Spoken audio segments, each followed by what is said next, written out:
Assalamualaikum warahmatullahi wabarakatuh. Alhamdulillah, pujian terus kita panjatkan kepada Zat yang Maha Kuat, Maha Bijaksana, Maha Adil, yang telah menciptakan semua yang di langit, semua yang di bumi, dan semua yang di kedalaman lautan. Tidak beranak dan tidak diperanakkan. Dan Zat yang telah menggantungkan segala nikmat yang diberikan kepada kita dengan kalimat mulia, Alhamdulillah. Maka sangat wajar kalau selalu dan sering kita ucapkan kalimat yang mulia ini. Juga kita panjatkan salam hormat kita, salawat dan taslim kepada manusia terbaik, pimpinan anak Adam dan juga para nabi dan rasul, sekaligus penutup kenabian dan kerasulan Nabi Muhammad sallallahu alaihi wasallam, sebagaimana Allah sang pencipta dan malaikat telah memberikan salam kepada beliau. Seperti biasa teman-teman sekalian, kita melanjutkan bahasan kitab Al-Kabair yang ditulis oleh Imam Adz-Dzahabi, yang diterjemahkan dengan terjemahan dosa-dosa besar.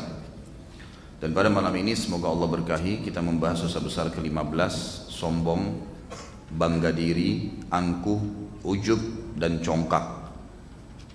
Kurang lebih semuanya bermakna satu.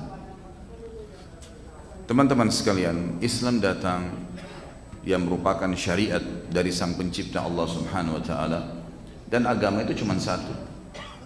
Dari semua nabi-nabi, agamanya satu, Islam. Jadi apa yang kita anut ini bukan agama baru, tapi turun-temurun dari para nabi-nabi dan rasul, dan ditutup oleh Nabi Muhammad sallallahu alaihi wasallam. Dan selama itu datang dari Allah subhanahu wa ta'ala, maka semua yang baik diperintahkan dan dijanjikan padanya janji-janji positif. Bahasa agama kita pahala. Dan pada saat pelakunya meninggal dunia, akan masuk ke tempat abadi, nikmat selamanya, tempat yang tidak akan pernah mata pernah lihat di dunia. Apapun yang didengar di sana tidak pernah telinga dengar sebelumnya di dunia, dan tidak pernah terlintas dalam benak manusia apapun yang akan dijanjikan di surga kelak. Dan juga syariat Allah SWT melarang semua yang buruk. Apapun sifatnya buruk, maka dilarang oleh Allah subhanahu wa ta'ala, dan diikuti perbuatan-perbuatan buruk tersebut dengan ancaman-ancaman, sehingga orang-orang atau manusia berhati-hati dan meninggalkannya. Kalau tetap ada pelakunya dan tidak sempat taubat sebelum meninggal, maka dia akan masuk ke dalam api neraka, tempat penyiksaan yang sangat luar biasa, tidak bisa dibayangkan, karena tidak ada kematian lagi di sana. Cukuplah sabda Nabi SAW dalam riwayat yang sahih, orang yang paling ringan siksaannya pada hari kiamat di neraka adalah Abu Talib. Abu Talib paman beliau sendiri, meninggal dalam keadaan kufur. Ia akan diberikan 2 buah sendal dari api neraka, yang begitu tersentuh telapak kakinya akan membuat otaknya mendidih. Hukuman bagi orang yang melanggar. Semua apa yang Allah perintahkan yang baik, teman-teman sekalian, memang dasarnya baik di mata manusia. Kasus misalnya kejujuran, ya, kemudian keramah tamaan, tawadhu, merendah diri, membantu orang lain, jenguk orang sakit, bakti dengan orang tua, berbuat baik dengan tetangga, bersangka baik sesama manusia. Semuanya kalau kita rincikan akan sangat banyak sekali. Dasarnya apa yang diperintahkan oleh Allah disukai oleh masyarakat, oleh manusia suka. Dan apapun yang dilarang, seperti bohong, dusta, ya, kemudian zalim, mengambil hak orang lain, memfitnah, memukul, masuk dalamnya sombong, menganggap remeh orang lain, semuanya itu dibenci. Secara fitrah alami manusia membencinya. Jadi Allah subhanahu wa ta'ala selain menurunkan syariatnya yang mulia, yang dimasukkan di dalam istilah agama Islam, itu sangat sempurna.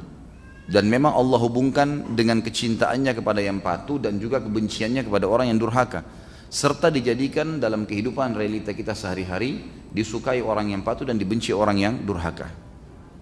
Salah satu sifat yang dibenci oleh Allah subhanahu wa ta'ala, teman-teman sekalian, dan jauhkan diri anda dari ini, adalah sombong, congkak.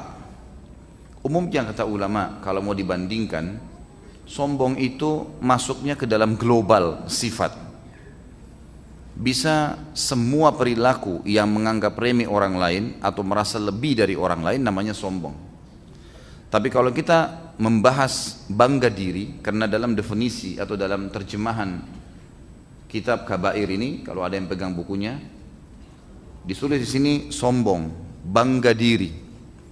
Bangga diri masuk kepada sub, ya, salah satu cabang daripada kesombongan tadi. Misal bangga diri dengan pakaian, berbangga diri dengan bicara, karena dia pintar berbicara, kata-kata yang dia keluarkan, bangga diri dengan penampilan, dengan kendaraan. Sub daripada kesombongan. Kalau sombong masuk global. Angkuh lebih cenderung berhubungan dengan masalah harta.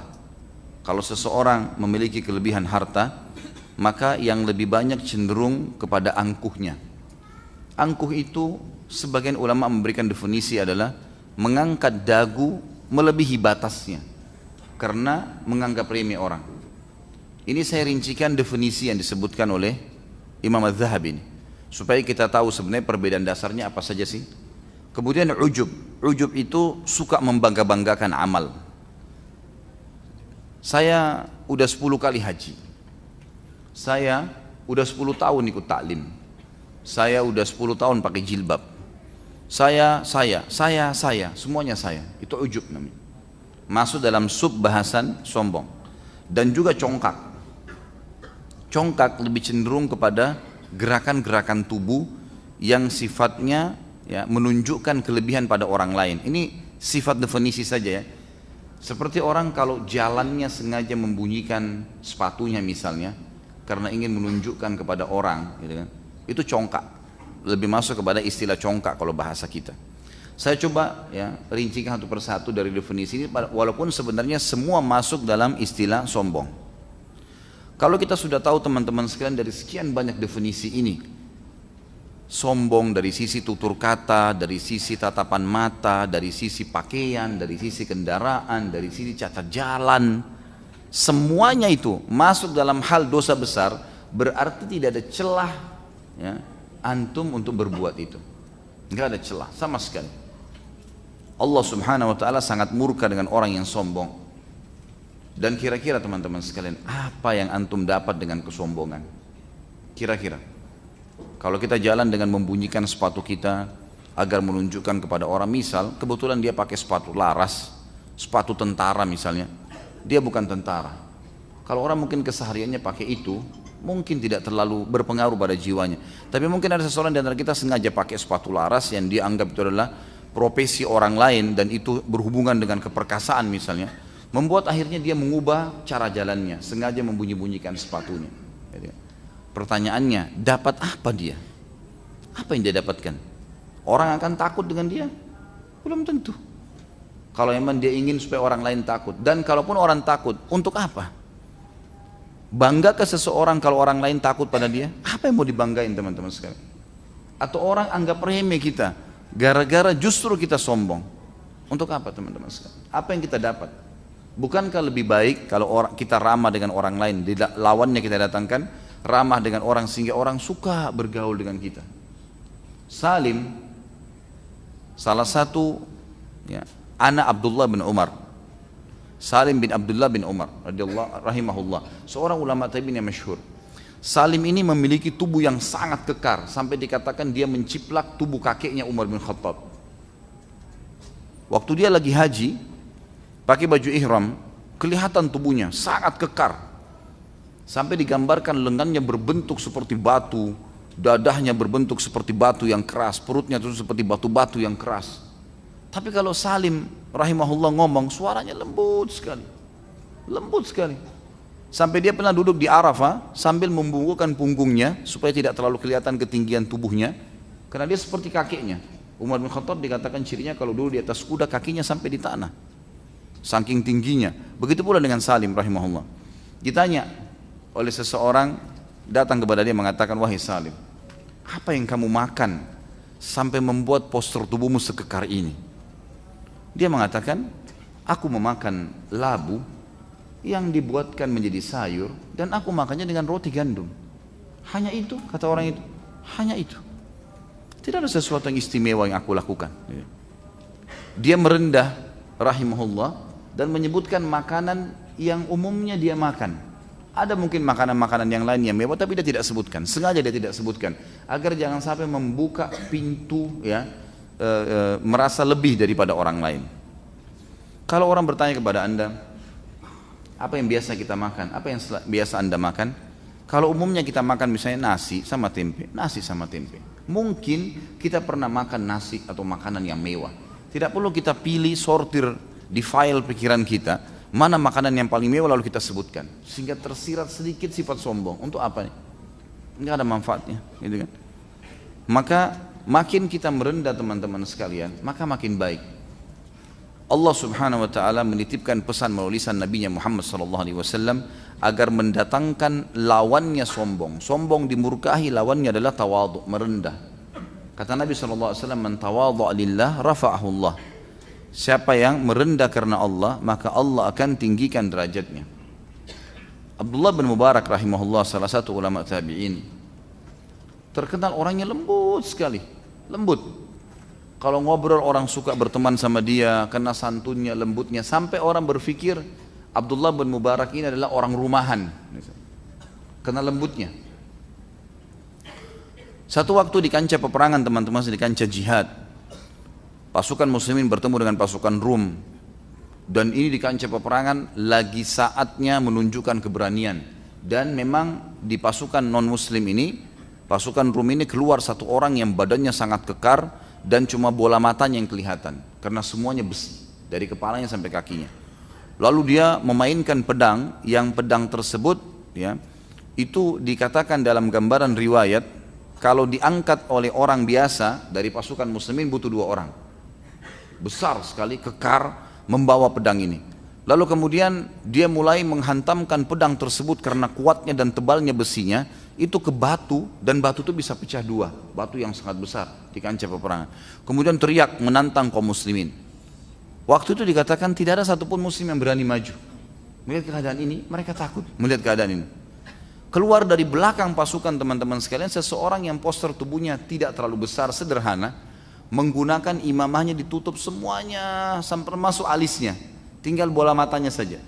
Keluar dengan naik kuda sederhana, menjawab tantangan orang itu dari belakang pasukan, bukan di depan pasukan, dari belakang. Dia jalan, orang-orang semua hening melihat kejadian tersebut. Ini siapa muslim ini? Berani benar maju. Di depan pasukan muslim ini ada pasukan-pasukan, biasanya kalau di pasukan perang zaman dulu itu di bagian depan ditaruh orang-orang yang memang ini tim khusus untuk mendobrak musuh, memang berani mati udah. Ini dari belakang pasukan berarti yang biasa maju ke depan. Melawan orang tersebut dengan pedangnya yang sangat sederhana. Dengan gerakan-gerakan tertentu akhirnya dengan hikmah Allah SWT menang. Kalah nih orang kafir yang besar nih. Sampai dia berhasil memenggal kepala orang tersebut yang besar ini. Lalu dia mengambil kepalanya dan dia membawa ke tengah-tengah kaum muslimin. Dengan pelannya kudanya jalan kembali ke belakang pasukan. Orang semua bersorak Allahu Akbar, Allahu Akbar. Orang bertakbir, memberikan semangat kaum muslimin karena jumlahnya lebih sedikit pasukannya dibandingkan pasukan kafir. Ada satu orang yang menceritakan riwayatnya kepada kita. Dia bilang, saya penasaran, ingin tahu siapa muslim ini. Lalu saya ikutin dari belakang, terus sampai ke belakang pasukan. Dia sengaja ke belakang sekali, dan ada celah beberapa pohon-pohon kurma. Orang itu ke belakang pohon kurma itu, sengaja supaya nggak ketahuan gitu. Dia selip ke belakang, dia menyelipkan dirinya ke belakang. Lalu orang ini mengatakan, saya berputar dari sisi yang lain pohon kurma tersebut. Lalu kemudian sengaja saya tidak minta dia membuka cadarnya, saya menarik langsung ya apa yang menutup wajahnya. Ternyata waktu ditarik dia adalah Abdullah bin Mubarak. Abdullah bin Mubarak tadi ini ulama tabi'in yang masyhur, yang dikenal seperti anak rumahan gitu kan. Yang selama dia bergaul dengan kaum muslimin sangat santun, lembut, tapi luar biasa di kancah peperangan, mengalahkan musuh yang tidak ada satupun orang muslim berani melawannya gitu. Ini kerendahan diri teman-teman sekalian. Untuk apa kita pamer kekuatan kita, untuk apa kita pamer kelebihan kita, keterampilan, hanya untuk pujian orang?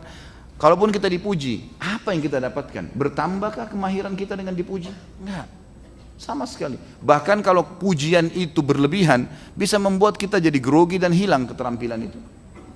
Bukankah kalau kita mau membuat orang takut, pertanyaannya, apa manfaatnya kita buat orang takut? Enggak ada manfaatnya sama sekali. Malah Nabi SAW dengan kekekaran tubuhnya, dengan kedudukannya sebagai seorang Nabi, beliau selalu merendah. Hadis Nabi SAW dalam riwayat Bukhari, Beliau mengatakan, saya pimpinan anak Adam, semua manusia, termasuk Nabi Adam, manusia pertama, dan semua nabi-nabi yang datang, saya pemimpin anak Adam hari kiamat. Lalu Nabi sebutkan apa? Ana sayyidu waladu Adam yaumal qiyamah, diikutkan perkataan beliau, wala fakhr, dan tidak ada kesombongan dalam perkataan itu. Cuma karena Allah suruh saya sampaikan, jadi saya sampaikan, gitu. Sayalah orang yang pertama dibukakan kuburan pada hari kiamat, kata Nabi SAW, dan tidak ada fakhr, nggak ada kesombongan dalam perkataan itu. Ini hanya karena Allah suruh, jadi saya ungkapin untuk memberikan pelajaran kepada umatnya beliau SAW. Kalau semestinya kita faham kedudukan setinggi apapun, tetap kita disuruh merendah, gitu kan. Kemudian beliau mengatakan, dan saya juga yang akan pertama meminta syafaat pada hari kiamat dan diterima syafaatnya, dan tidak ada fakhr, nggak ada kesombongan dalam kata-kata ini, terpaksa saya ucapin. Lalu beliau mengatakan, dan bendera hamd, bendera puji-pujian kepada Allah, artinya siapapun yang mengucapkan puji-pujian tersebut akan diterima apapun yang dia minta kepada Allah SWT di tanganku pada hari kiamat, dan tidak ada kesombongan dengan perkataan itu. Nabi SAW, teman-teman sekalian, melatih para sahabatnya untuk menjauhi sifat sombong. Di antaranya, kadang-kadang kalau beliau habis sholat, beliau duduk dengan teman-temannya, sahabat-sahabatnya membuat lingkaran. Lalu sering kali Nabi SAW dihidangkan susu kambing yang baru diperah, susu domba. Tradisi beliau SAW adalah beliau duduk, minum, ada satu orang sahabat yang menuangkan, beliau minum, bekas minumnya, gelasnya, diberikan kepada sahabat di sebelah kanannya. Sahabat meminum bekas mulutnya Nabi SAW. Lalu pindah lagi ke sahabat sebelah, meminum bekas mulutnya sahabatnya. Begitu terus lingkaran sampai kembali lagi kepada Nabi SAW. Dan luar biasa kerendahan Nabi SAW. Setelah semua sahabatnya minum, terakhir beliau minta lagi diisi, lalu beliau minum bekas mulut sahabatnya. Bagaimana kerendahan yang Nabi SAW ajarkan, gitu kan? Di sini kita lihat pelajarannya, teman-teman sekalian. Bukan kita bicara tentang perilaku berbagi susunya. Kita berbicara tentang bagaimana Nabi SAW menanamkan dalam diri beliau kerendahan itu. Karena Nabi SAW sendiri menitip pesan tadi. Allah berfirman, Allah SWT menitip pesan kepada Nabi Muhammad SAW, man tawadhu'a lillah rafa'ahullah. Siapa yang merendah karena Allah, Allah justru angkat derajatnya. Beda antara merendah di dalam konteks yang dibolehkan dalam agama dengan menghinakan diri. Bedain. Menghinakan diri seperti misalnya ngoyo kepada orang, minta-minta, atau merendahkan diri ini mengalah untuk orang lain pada hal-hal yang dia semestinya lebih layak untuk melakukannya. Itu nggak boleh. Seperti misal gini, ada konteks dalam agama kita, teman-teman sekalian, dalam hal ibadah kita harus mendahulukan diri kita. Ulama mengatakan sebuah kaidah penting, dalam ibadah seseorang harus mendahulukan dirinya. Misal, antum tidak boleh mengalah, teman-teman sekalian, kalau ibadah yang sedang kita ditawarkan ini sebenarnya kita juga perlu. Contoh kasus, saya pernah di dekat rumah, seringkali saya berusaha menjaga kalau azan sudah di masjid. Satu waktu saya telat, subhanallah, iqamah sholat. Saya baru masuk, iqamah sholat. Di depan masih ada di saf pertama 3 tempat kosong. Saya sedikit mempercepat langkah saya, bukan lari karena dilarang oleh Nabi SAW, tapi saya sedikit mempercepat saja langkah. Rupanya ada beberapa tetangga melihat saya agak cepat sedikit jalan, diberikan kesempatan, silakan Pak, saya maju. Pada saat saya masuk ke saf, yang mempersilahkan saya masuk ke saf pertama tadi, dia sholat di saf kedua. Pertanyaannya, apakah ini boleh dalam agama? Padahal niatnya baik loh ya, dia mau mengalah buat saya. Jawabannya tidak boleh, teman-teman. Yang boleh adalah dia masuk dulu di saf pertama, kemudian dia lowongkan buat temannya, itu boleh. Nggak boleh dia mengalah kepada orang hal-hal yang dia butuhkan dalam hal ibadah, nggak boleh. Ini masuk dalam merendahkan diri, bukan pada tempat, nggak boleh merendahkan diri di sini. Misal contoh yang lain, antum ada uang buat umroh, berangkat umroh, sudah pergi umroh. Ada kesempatan ngumpul duit lagi, ternyata 6-7 bulan kemudian pengen umroh lagi. Ada saudara kita, adik atau kakak kita belum umroh.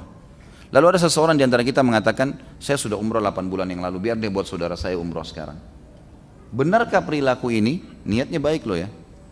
Ambil dari saya malam ini teman-teman sekalian, perilaku itu salah. Kenapa kok salah?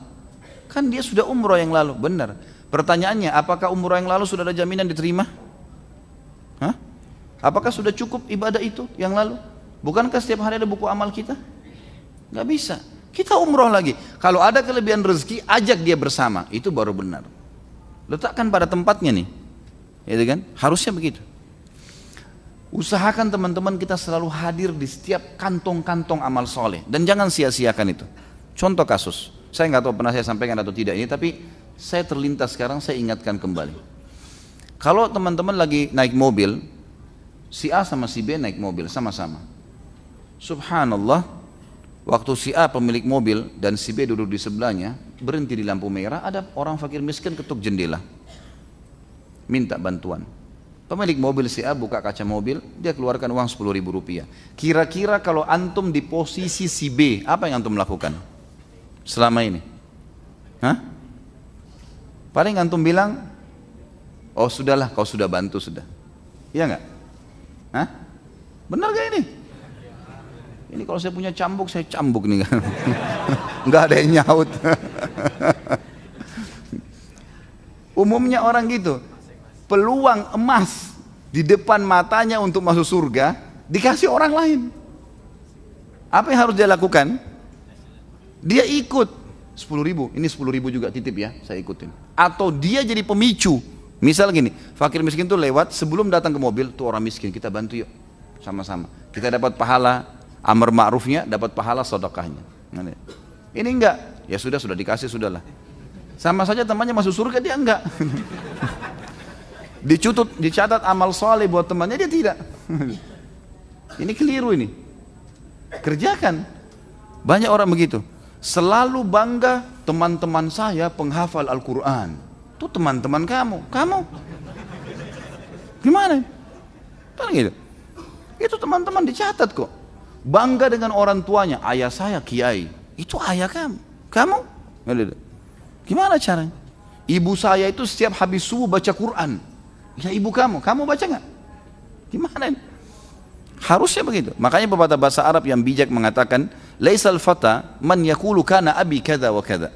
Bukanlah seorang laki-laki, seorang yang cerdas yang mengatakan dulu ayah saya begini dan begitu. Dia bangga dengan ayahnya. Ayah saya dulu selalu bawa umroh, ayah saya bawa haji, ayah saya bantu orang miskin, ayah saya membantu keluarga.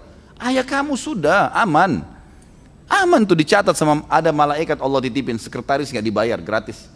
Catat semuanya, gitu kan? Kamunya buat apa? Lalu pepatah ini mengatakan walakinnal fata man yaqulu ha anadza. Seseorang yang cerdas yang mengatakan ini saya. Dia berkata pada dirinya sendiri ini saya. Apa yang sudah kamu lakukan? Kamu beribadah sudah apa? Contoh yang lain teman-teman. Anda lewat masjid, antum melihat masjid itu lagi taruh celengan, minta sumbangan. Kita udah sumbang kemarin 100.000. Kalau antum lewat, mampir lagi nggak kasih? Hah? Jujur aja, nggak apa-apa. Di majelis salim saatnya salah. Nanti diperbaikin.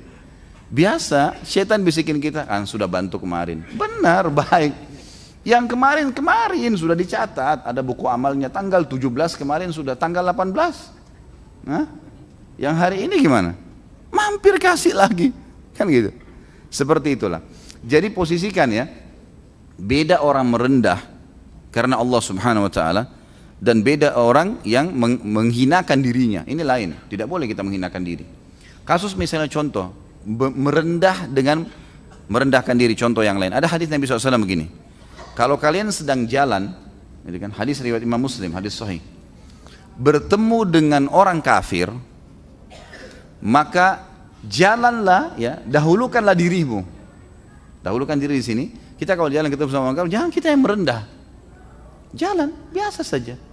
Ada orang karena orang bule ini mengalah, merendah, kayak dia terhina. Kenapa akhi? Kenapa? Gara-gara dia bule? Apain? Banyak orang begitu tuh. Kalau orang non muslim dilihat punya kelebihan mungkin pakai jas atau apalah, merendah, minggir. Ini bukan tawadhu yang dibolehkan, salah. Ini menghina diri, nggak boleh. Jalan, bahkan ada hadis yang luar biasa, tapi ini hadis sebenarnya tidak boleh ditaruh di tempat umum, bukan di pengajian umum gitu. Karena ini memang takutnya disalahfahami. Tapi saya sampaikan untuk difahamin hukumnya, karena saya akan jelaskan. Kata Nabi SAW, kalau kalian bertemu dengan orang kafir di jalanan, maka sempitkanlah jalan untuknya.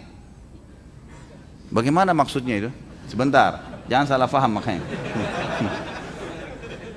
Makanya saya bilang ini tidak dijelaskan di tempat umum, tapi karena saya akan paparkan maka saya jelaskan teman-teman. Maksudnya adalah jangan kamu yang mengalah.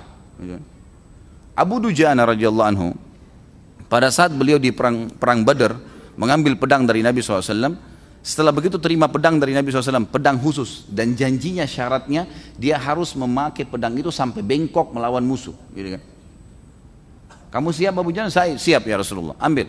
Dilawan musuh. Sebelum waktu begitu dia pegang pedang, pasukan lagi siap-siap mau saling nyerang, sengaja Abu Dujana maju ke depan musuh, bolak-balik di situ, gitu kan, membusungkan dadanya, mengeluarkan ada kain warna merah. Tadinya dia pakai imamah warna merah, warna hitam, diganti dengan warna merah. Warna merah simbol darah. Biasanya di kancah peperangan di zaman dulu, kalau pakai warna merah itu berarti siap mati gitu. Dipakai sama dia imam warna merah, kemudian dia memainkan keterampilan pedangnya di situ, nunjukkan keterampilannya. Lalu Nabi SAW lihat, kata Nabi SAW, perilaku Abu Dujana ini sangat dimurkai sama Allah. Allah murka nih, ini kesombongan. Kecuali di sini, kecuali di kancah peperangan nih, benar nih. Takut-takutin musuh benar, gitu kan. Makna juga tadi hadis yang sebelumnya, sempitkanlah jalan untuk orang-orang kafir, maksudnya di kancah peperangan, bukan di jalan umum. Tangkap ya, ingat pesan saya sudah jelas. Jangan antum pulang dari sini sempitin orang di lift nanti. Ini orang kafir siku aja. Bukan begitu maksudnya. Di kancah peperangan jangan tunjukkan kerendahan, tidak boleh. Bahkan boleh dusta. Berapa jumlah muslimin ditangkap kita? Berapa jumlahnya? 5.000, 50.000 pasukannya. Boleh bohong. Kalau di kancah peperangan, gitu kan? Sampai pada seperti itu. Jadi bedakan. Yang kita bahas teman-teman, lawan dari sombong adalah tawadhu. Ini merendah kepada sesama muslim, kepada orang-orang kafir yang menjadi tetangga kita. Kita tunjukkan kebaikan, santun, tutur kata yang baik, gitu kan. Tidak usah kasar-kasar, tidak usah teriak, tidak usah matanya melotot, yang baik saja, gitu kan. Kita dianjurkan untuk boleh tegas, tapi tidak boleh keras. Beda, ya. Tegas itu, saya nggak suka begini, saya maunya begini, nggak apa-apa. Saran saya seperti ini, itu tegas. Tapi kalau keras nggak boleh. Keras itu seperti sudah jelas mengancam dengan pukulan tangan lah, atau matanya melotot lah, atau menendang lah, kata-katanya yang keluar semuanya kebun binatang keluar. Ini nggak boleh. Baik. Kita kembali teman-teman sekalian ke bahasan kita. Di antara contoh-contoh orang yang sombong adalah tadi saya kasih contoh jalannya dengan penampilan pakaian, gitu kan. Sampai sebagian ulama menggunakan pakaian kalau sudah tersirat pada diri mereka kesombongan, dibuka baju itu. Mereka nggak pakai, tunda sampai pada waktu dirinya dia sudah bisa merasa merendah, baru dia pakai sama dia, gitu kan. Jadi kita harus paham bahwasanya hati-hati dalam melangkah, contohnya dalam berkata, tutur kata, gitu kan. Contoh kadang-kadang kita lagi ngomong sama teman-teman, kemudian dia berbicara tentang kebetulan itu spesialis kita misalnya. Misal saya ketemu sama teman-teman semuanya dai ini. Syaitan akan menunggangi manusia sesuai dengan alur fikirnya. Sama dengan kalau antum lagi sholat, kalau yang paling berkecamuk sebelum sholat adalah lapar mau makan, maka yang didatangkan oleh syaitan macam-macam opsi makanan, menu makanan keluar lagi sholat, gitu kan. Kalau kita lagi transaksi jual beli terputus karena azan, kita pergi, itu kita datangin kalkulator di otak kita untuk ngitung keuntungan berapa banyak tuh. Nanti beli lagi di mana, terus gitu. Kunci hilang diingatkan kunci di mana, janjian dan seterusnya, macam-macam. Syaitan begitu. Kalau saya bertemu dengan teman-teman dai, maka syaitan bisa masuk ke dalam hati seseorang untuk menggunakan, menunggang itu. Misal, alhamdulillah saya kemarin hadir di pengajian, ada 3.000 orang yang hadir misal. Jumlahnya sekian di daerah ini misal. Mungkin pengucap pertama tidak niat apa-apa. Dia cuma maksudkan di sana tuh alhamdulillah, misal di daerah sebuah pelosok di kampung, di pelosok Jawa Tengah misalnya, saya hadir kemarin alhamdulillah, Masya Allah sampai 3.000 orang yang hadir. Niatnya ingin menunjukkan kalau memang di kapasitas di wilayah itu sangat luar biasa kalau sudah 3.000 orang. Syaitan bisa menunggangi teman-teman yang lain, menunggangi kata-kata itu. Misal, oh saya juga pernah hadir, kalau saya sih setiap hari di Jakarta 3.000. Kata-kata ini tidak dibutuhkan, tidak ada urusannya, gitu kan? Nggak ada urusannya. Jadi cara untuk meredam poin-poin seperti ini untuk sombong di kata-kata misalnya, bicaralah sesuatu yang dibutuhkan teman-teman. Kalau dibutuhkan ada manfaatnya, bicara. Kalau enggak usah. Dengarin aja. Ya. Iyas, salah satu ulama tabi'in, Iyas al-Muzani rahimahullah, seorang yang sangat cerdas. Dia bilang, saya kalau berbicara, rata-rata argumen saya selalu bisa membuat orang lain yakin. Kecuali pada saat saya menghadapi seorang badui. Ada satu orang badui datang dalam majelisnya dia, lagi duduk. Semua orang bertanya, ya syekh ini, syekh tanya gini. Kecuali orang ini, duduk tenang, gak ngomong apa-apa. Sampai selesai pengajian kata Iyas, kamu hai fulan, balik orang itu. Iya. Kenapa dari tadi kamu diam, kamu gak ngomong? Dia bilang, Allah telah memberikan kepada saya 2 kuping dan 1 mulut. Agar saya lebih banyak mendengar daripada ngomong. Saya kalau mendengar, saya selamat. Saya tinggal sortir mana yang saya mau atau tidak. Tapi kapan saya ngomong, susah menarik kata-kata itu. Maka akan ada pertanggungjawabannya. Kata Iyas, seperti kata-kata ini menampar wajah saya. Bagaimana orang yang cerdas dan dekat dengan Allah SWT tahu menempatkan diri. Bukan tidak boleh ngomong teman-teman sekalian, bukan tidak boleh bercanda, tapi hal yang bermanfaat. Tidak boleh kita membuat orang tertawa dengan berita dusta misalnya, atau kita berbangga-bangga dengan hal-hal, apalagi berbangga dengan hal yang bukan hubungannya dengan dia gitu. Tetangga saya itu baru beli mobil loh, apa gunanya? Apa manfaatnya? Ada yang lebih parah kadang-kadang, rusak sudah hatinya. Tetangga beli AC, dia yang kedinginan. Baru masuk ada bawa AC, AC itu. Masuk ke rumahnya, bu itu baru beli AC loh. Kenapa orang beli AC? Apa urusannya? Kita juga beli nih, gak mau kalah. Beli juga AC, tantang-tantangan untuk apa nih? Apa yang didapat gitu? AC masih bagus di rumah, sudahlah gitu kan. Mati gak dibawa AC ke liang lahat gitu. Tapi contoh saja, banyaknya orang seperti itu teman-teman. Dalam Islam sangat dilarang sifat sombong. Maka berusahalah untuk mendatangkan temannya, partnernya, lawannya, rivalnya, yaitu merendah. Dan saya sudah jelaskan tadi yang dimaksud adalah tawadhu dan bukan menghinakan diri. Kita bacakan dalilnya. Imam Adz-Dzahabi rahimahullah mengangkat dalil pertama adalah surah Al-Mu'min ayat 27. A'udzu billahi minasyaitonir rajim. Wa qala Musa inni udhtu bi rabbi wa rabbikum min kulli mutakabbirin la yu'minu bi yaumil hisab.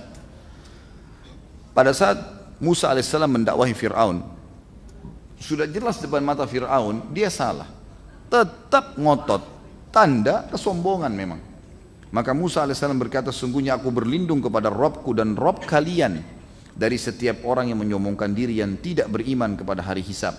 Kata para ulama tafsir, maksudnya Musa alaihissalam adalah semua orang yang sombong hatinya akan kosong dari hari kiamat, tidak berpikir lagi hari kiamat. Dia dipegang oleh syaitan sehingga dia terus condong dengan urusan dunia saya dan lupa masalah akhirat. Allah tidak senang dengan orang sombong teman-teman sekalian. Pencipta langit dan bumi tidak senang dengan orang sombong. Allah berfirman dalam surah An-Nahl ayat 23. A'udzu billahi minasyaitonir rajim. Innahu la yuhibbul mustakbirin. Allah tidak suka sama orang-orang yang sombong. Kalau pernah hadir waktu kita bahas masalah Zubair bin Awam, Talha bin Ubaidillah, sahabat-sahabat Nabi. Mereka tuh sampai punya banyak budak-budak. Kalau dia beli baju, dibeliin sama baju untuk budak-budaknya, enggak ada perbedaan. Maka kalau dia jalan sulit dibedakan yang mana Zubair, yang mana Talha, yang mana budak-budak mereka. Saking merendahnya. Bukan berarti kita harus pakai baju seragam selamanya. Tapi yang dimaksud adalah bagaimana dia coba merendahkan diri. Kemudian dalam surah Al-Mu'min ayat 56 Allah Subhanahu wa taala juga berfirman, A'udzu billahi minasyaitonir rajim. Innal ladzina yujadiluna fi ayatillahi bighairi sultanin atahum in fi sudurihim illa kibrum ma hum bibalighi fasta'iz billah. Sesungguhnya orang-orang yang memperdebatkan tentang ayat-ayat Allah tanpa alasan yang sampai kepada mereka, tidaklah di dalam dada mereka melainkan hanyalah keinginan akan kebesaran yang mereka sekali-kali tidak akan mencapainya. Maka mintalah perlindungan kepada Allah. Ini diberikan contoh dari ayat ini seperti orang dalam majelis ilmu, dia sengaja mau tunjukkan kalau dia hebat.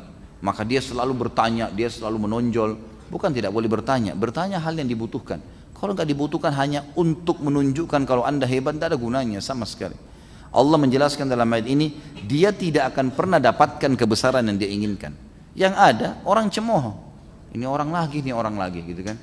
Seringkali dibahasakan begitu mungkin karena tidak ada keikhlasan dalam bertanya. Kalau dia perlukan bertanya, pasti Allah SWT akan tunggangi tanda kutip ya. Untuk dia niatnya memang ikhlas, maka Allah tunggangi untuk menjadi kebutuhan bagi orang lain. Orang lain merasa oh iya perlu nih ditanya, bagus nih gitu. Seperti itulah.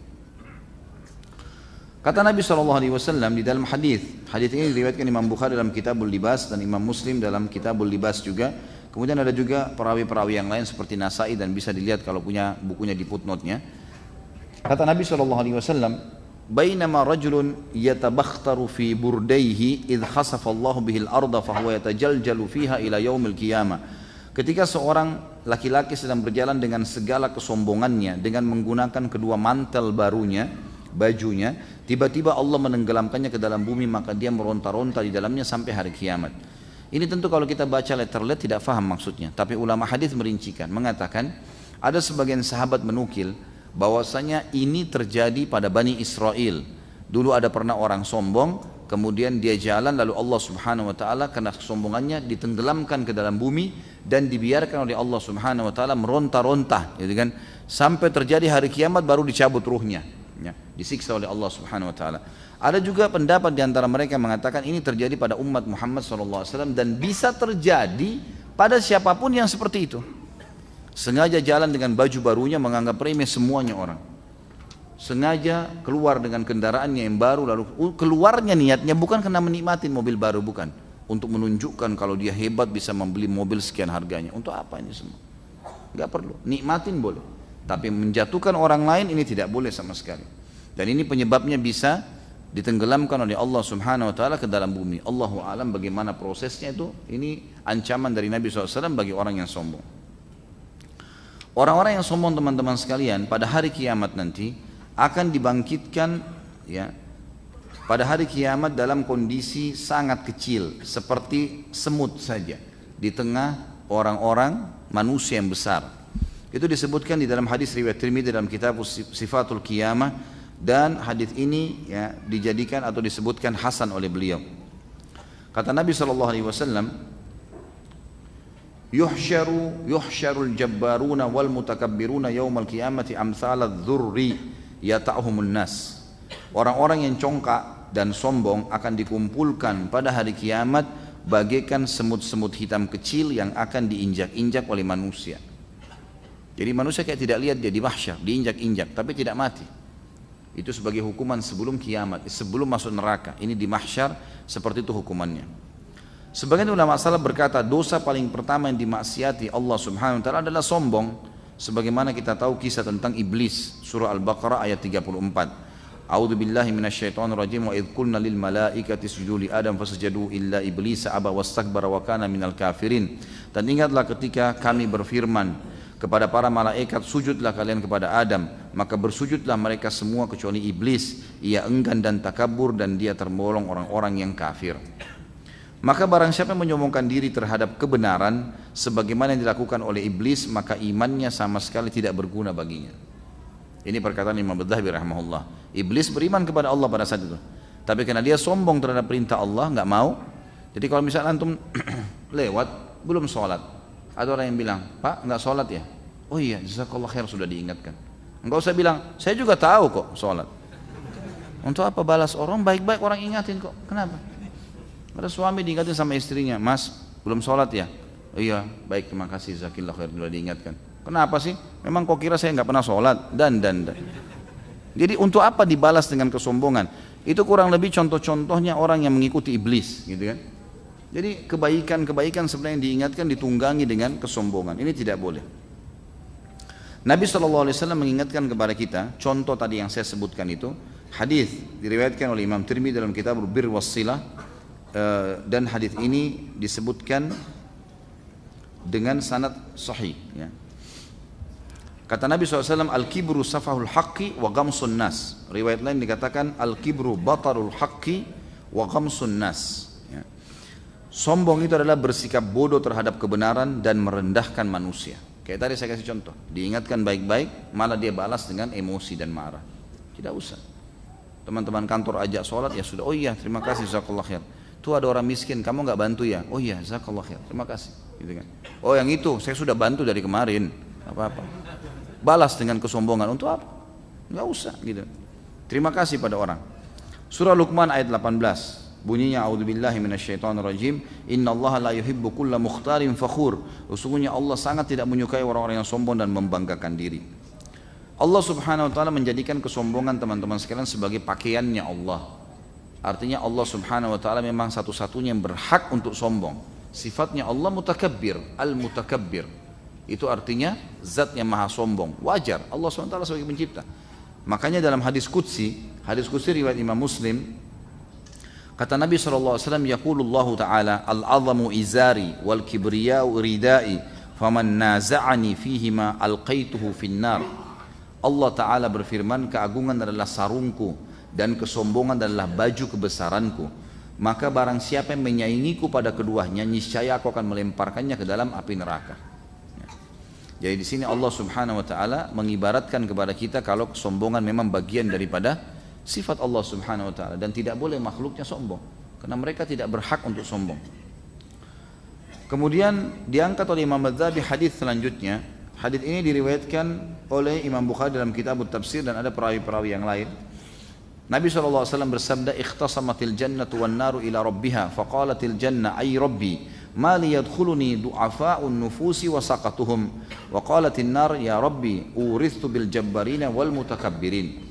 Surga dan neraka nanti sebenarnya terjemahan situ bertengkar, lebih tepatnya bukan bertengkar ya.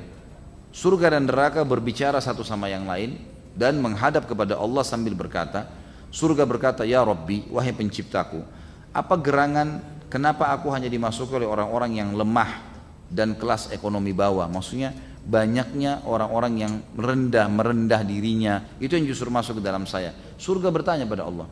Dan neraka berkata, ya Rabbku, kenapa aku dikhususkan untuk orang-orang angku dan sombong? Apa sebabnya?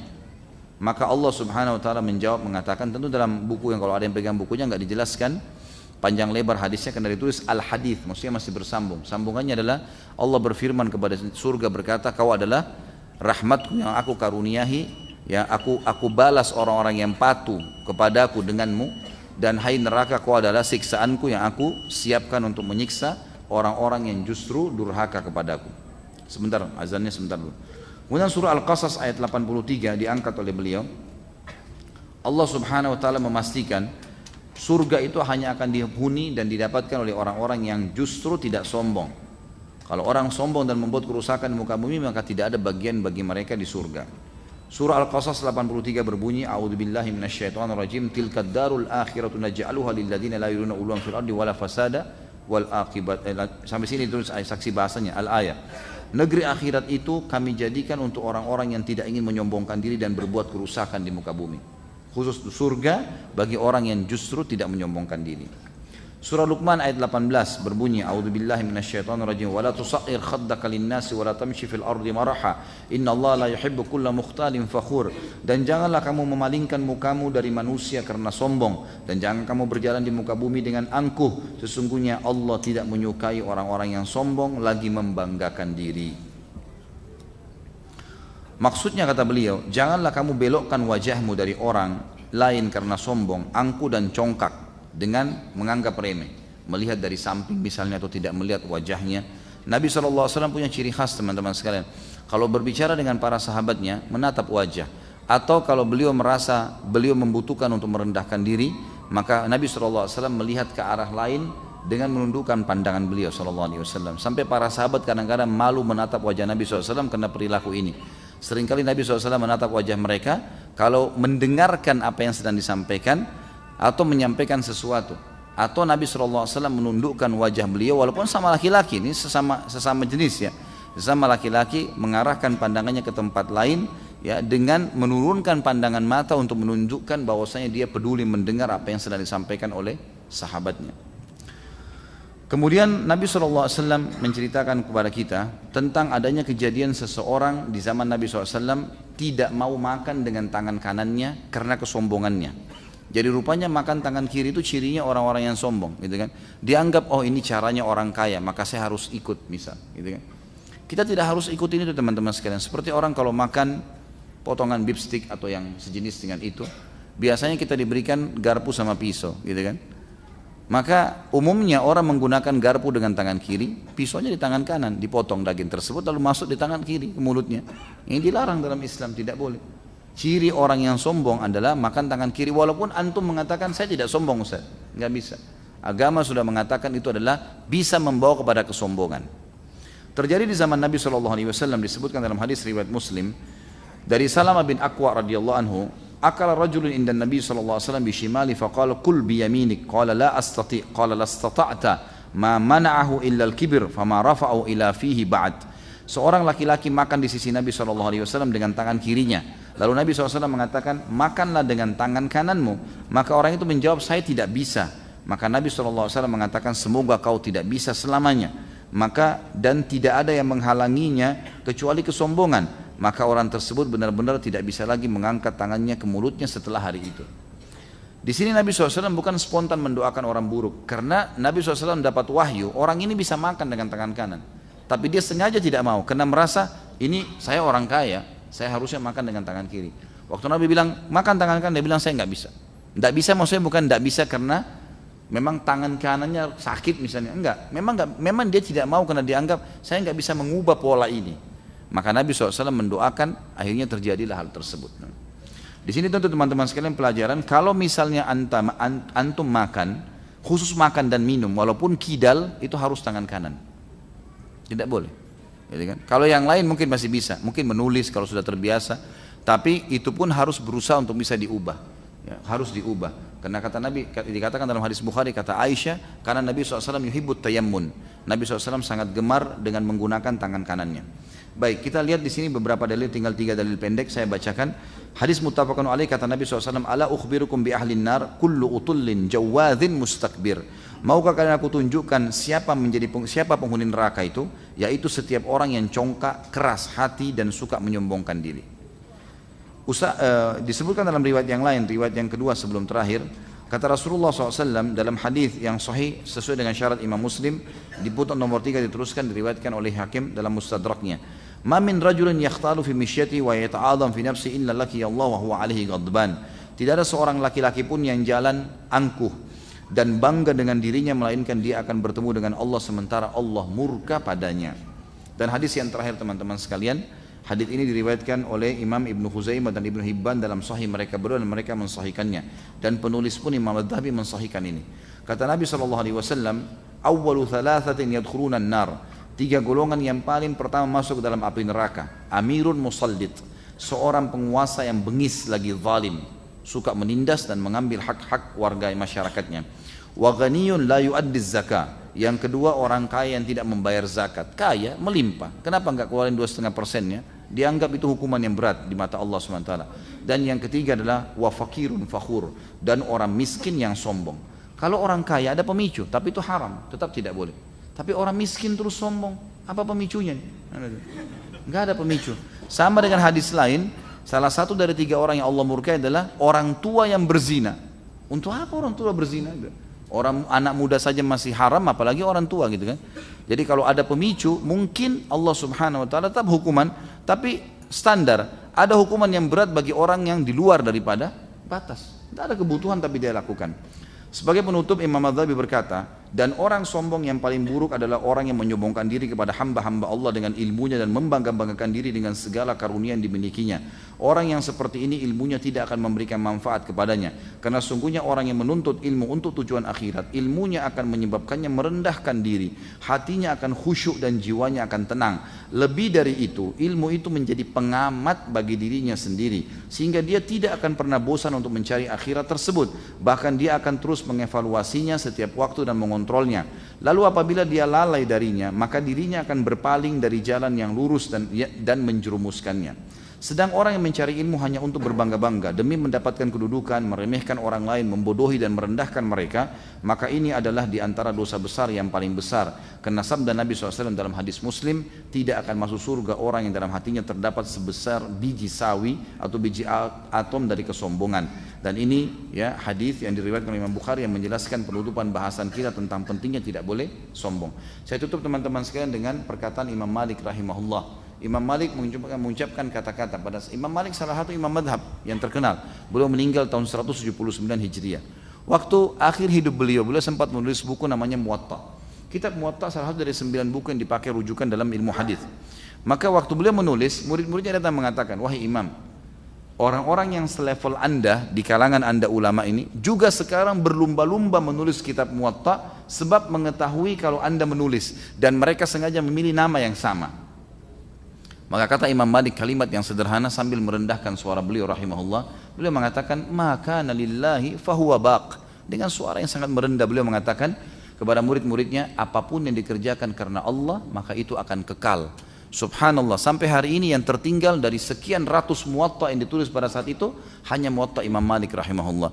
Semua kesombongan akan hilang teman-teman sekalian dan akan mendatangkan kehinaan dan penyiksaan. Allahu a'lam. Subhanakallahumma bihamdika asyhadu an la ilaha illa anta astaghfiruka wa atubu ilaik. Wassalamualaikum warahmatullahi wabarakatuh. Assalamualaikum warahmatullahi wabarakatuh. Alhamdulillah wassalatu wassalamu ala Rasulillah. Pertanyaan pertama, Assalamualaikum warahmatullahi wabarakatuh. Ustaz, kalimat apa yang paling disukai ketika bertemu dengan sahabat, jamaah atau murid? Karena saya selama ini berpikir mungkin kalimat saya ada yang salah, sehingga saya selalu melihat Ustaz dengan muka masam. Afwan Ustaz, saya terkadang merendah atau sedih dalam hati. Apakah bermuka masam sama dengan sombong? Saya tidak tahu ini, yang dimaksud saya yang bermuka masam atau anda yang bermuka masam kalau ketemu saya gitu. Kalau saya yang dimaksud bermuka masam mungkin salah kali persepsinya. Saya bukan bermuka masam, memang saya orangnya setengah serius. Bawaan saya memang sudah begini. Makanya kalau berbicara tentang serial sejarah mungkin lebih tepat gitu kan. Sehingga tidak ada sama sekali unsur kesombongan di situ. Tapi kalau yang maksudnya anda kalau ketemu dengan saya kemudian bermuka masam, maka itu tinggal diperbaiki gitu kan. Tapi kalau ada teman-teman yang bertemu dengan saya mungkin menganggap saya bermuka masam, teman-teman, tidak ada maksud apa-apa sama sekali. Dengan izin Allah Subhanahu wa taala saya tetap biasa saja. Kalau ngobrol kadang-kadang sambil jalan, saya biasakan, ayo sambil jalan ngobrolnya karena waktu ya. Saya kadang-kadang kalau dari pagi keluar taklim sampai istirahat sebentar. Istri saya sangat tahu di rumah, hanya sebentar istirahat kemudian keluar lagi taklim. Malam saya pulang memang sudah butuh istirahat karena besok pagi aktivitas lagi. Jadi kadang-kadang mungkin sambil jalan sambil ngobrol gitu. Saya memang bukan orang yang tertawa tanpa sebab karena nanti dikira orang gila gitu kan. Jadi mungkin seperti itulah jawaban saya. Jika ke kantor saya berpakaian yang bagus dan rapi dan ingin menunjukkan bahwa dengan pakaian yang bagus, rapi dan lebar, muslimah bisa terlihat pantas untuk dipakai di kantor. Apakah itu termasuk perilaku yang sombong? Innamal a'malu binniyat. Kalau anda niatnya memang untuk menunjukkan ini busana muslimah dan ternyata busana muslimah itu bagus kalau dikenakan kepada saudari-saudari muslim yang lain, insya Allah tidak. Niatnya dalam hati. Kalau untuk berbangga-bangga karena ada mereknya yang terkenal supaya orang tahu kalau itu harganya mahal dan seterusnya, itu anda lebih tahu. Ya, masing-masing tahu niatnya dalam hati. Kalau niatnya insya Allah hanya untuk syiar Islam, tidak ada masalah. Ya, itu tidak termasuk dalam kesombongan. Saya mencintai anda karena Allah, sama-sama insya Allah. Semoga Allah menjaga anda. Doakan kami yang hadir di sini supaya Allah memberikan istiqomah pada diri kami dalam menuntut ilmu di majelis ilmu dan memberkahi ilmu yang telah kami dapatkan. Insya Allah, Allah maha mendengar apa yang kita niatkan dan saya berdoa semoga Allah kabulkan. Seringkali penyakit sombong dan sejenisnya hadir dalam hati, akan tapi tidak selalu dalam setiap perkara yang saya amalkan. Karena sombong ini masuk ke dalam dosa besar. Bagaimana cara kami menghapus dosa itu? Mengingat kadang-kadang kesombongan itu muncul lagi di lain waktu dan terjadi begitu saja tanpa rencana. Seperti umumnya semua sifat buruk teman-teman sekalian, oleh syaitan dibisikkan supaya keluar. Kasus misalnya saya kasih contoh pernah riya. Riya itu kan memperindah ibadah karena Allah, gitu kan? Maka dia akan selalu dilintaskan oleh syaitan di setiap awal amal. Di setiap awal amal pasti. Tidak ada ibadah itu yang tidak dilintaskan riya oleh syaitan. Karena riya adalah jalan pintas untuk membatalkan ibadah kita. Kata Nabi SAW, al-yasiru minar riya syirkun. Sedikit saja dari riya sudah cukup menjadi syirik. Sudah cukup menjadi syirik. Jadi syaitan akan terus menanamkan atau mendatangkan di benak kita masalah riya ini misalnya. Maka tergantung kita mengiyakan atau tidak. Kalau kita mengiyakan, mengikuti alur fikiran yang setan bisikkan dari riya itu, maka kita jadi riya, gitu kan? Misal berdoalah lebih lama sebab orang di sebelah kamu lagi lihat misalnya, atau sujudlah lebih lama, atau apalah yang dibisikkan sama dia. Lalu kita memang, oh iya ya, biar saya dilihat deh, biar teman-teman saya tahu, biar gini. Maka kita bawakan diri kita ke arus itu, maka jadi riya. Kalau enggak. Sama dengan kasus sombong, sama kasus sombong. Syaitan akan bisikkan di benak kita. Makanya tadi bahasanya di sini, saya kadang-kadang tidak rencanakan. Memang itu tidak direncanakan. Kalau ada orang rencanakan itu sudah sangat buruk ya. Tapi kalau orang tidak rencanakan terlintas, memang syaitan berusaha agar muncul sombongnya. Tinggal kita mengiyakan atau tidak, gitu kan? Jangan diikuti alur itu. Kita lagi jalan, tiba-tiba syaitan mengatakan suara sepatumu kalau kedengaran orang-orang tahu kau pakai sepatu baru, gitu kan? Lalu kemudian kita melawannya, kita malah merendahkan. Jadi supaya tidak bunyi suara sepatu itu, kita jalankan lebih pelan misalnya, kita melawan itu. Maka tidak ada dosa yang kita bisa dapatkan, tidak ada dosa yang didapatkan di situ. Jadi sebenarnya tergantung kita bagaimana mengontrol diri kita. Memang seorang mukmin harus jeli ya. Kenapa teman-teman sekalian kita harus selalu baca basmalah setiap kali mau makan? Kenapa enggak sekali seumur hidup? Kenapa kita selalu kalau mau tidur baca doa, bangun tidur baca doa, setiap kali masuk kamar mandi baca doa, setiap kali keluar baca doa? Padahal sebenarnya kamar mandi itu mungkin ya sama kamar mandi di kamar tidur kita. Tapi setiap masuk baca, setiap keluar baca. Karena memang kita butuh selalu kontak dengan Allah Subhanahu wa taala, tidak cukup dengan sekali. Begitu pula dengan syaitan menggoda manusia, dia akan ikuti setiap kesempatan untuk bisa menyelipkan, maka dia akan selipkan. Allahu alam, itu yang saya tahu. Jadi memang kalau dia terlintas dari syaitan, tinggal ditepis dan dilawan, jangan diikutin. Jika kita menampakkan amal baik kepada orang lain, bukan dengan maksud sombong, namun untuk memberi contoh kepadanya, apakah ini adalah perkara yang baik atau menurut nasihat Ustadz lebih selamat bagi kami untuk meninggalkan perbuatan tersebut? Jadi kalau misal momennya bertepatan antara sebuah ibadah yang akan kita kerjakan dengan mengajak orang, insya Allah ini akan jauh dari sombong. Seperti misal kita lagi di kantor, pas azan sudah masuk duhur, lalu kita berdiri dan mengajak teman-teman, ayo sholat yuk, sudah duhur misal. Niat kita memang mengajak mereka sholat.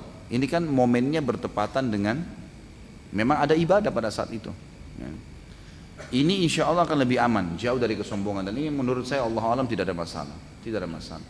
Lagi ada orang miskin lagi lewat, lalu kita memberi sedekah, kemudian kita mengatakan agar teman-teman termotivasi, ayo bantu yuk. Misal tujuannya untuk mereka mengeluarkan, gitu kan?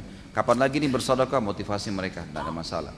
Yang jadi masalah teman-teman kalau antum menyebutkan sebuah ibadah bukan pada momennya, yang gitu. Misal tidak ada apa-apa nih, ya, tiba-tiba saja kita membicarakan, saya sebentar akan sholat di masjid ini, misal. Ini kalau ada yang mau ikut bilang ya nanti saya ingatkan. Nggak perlu sebenarnya, nggak ada hubungannya sama sekali. Waktu azan masih lama 4-5 jam lagi ke depan, untuk apa disampaikan sekarang? Tidak ada momennya, gitu ya. Maka itu biasanya lebih terselimuti dengan kesombongan, maka lebih baik dijauhi. Allahu a'lam. Ya.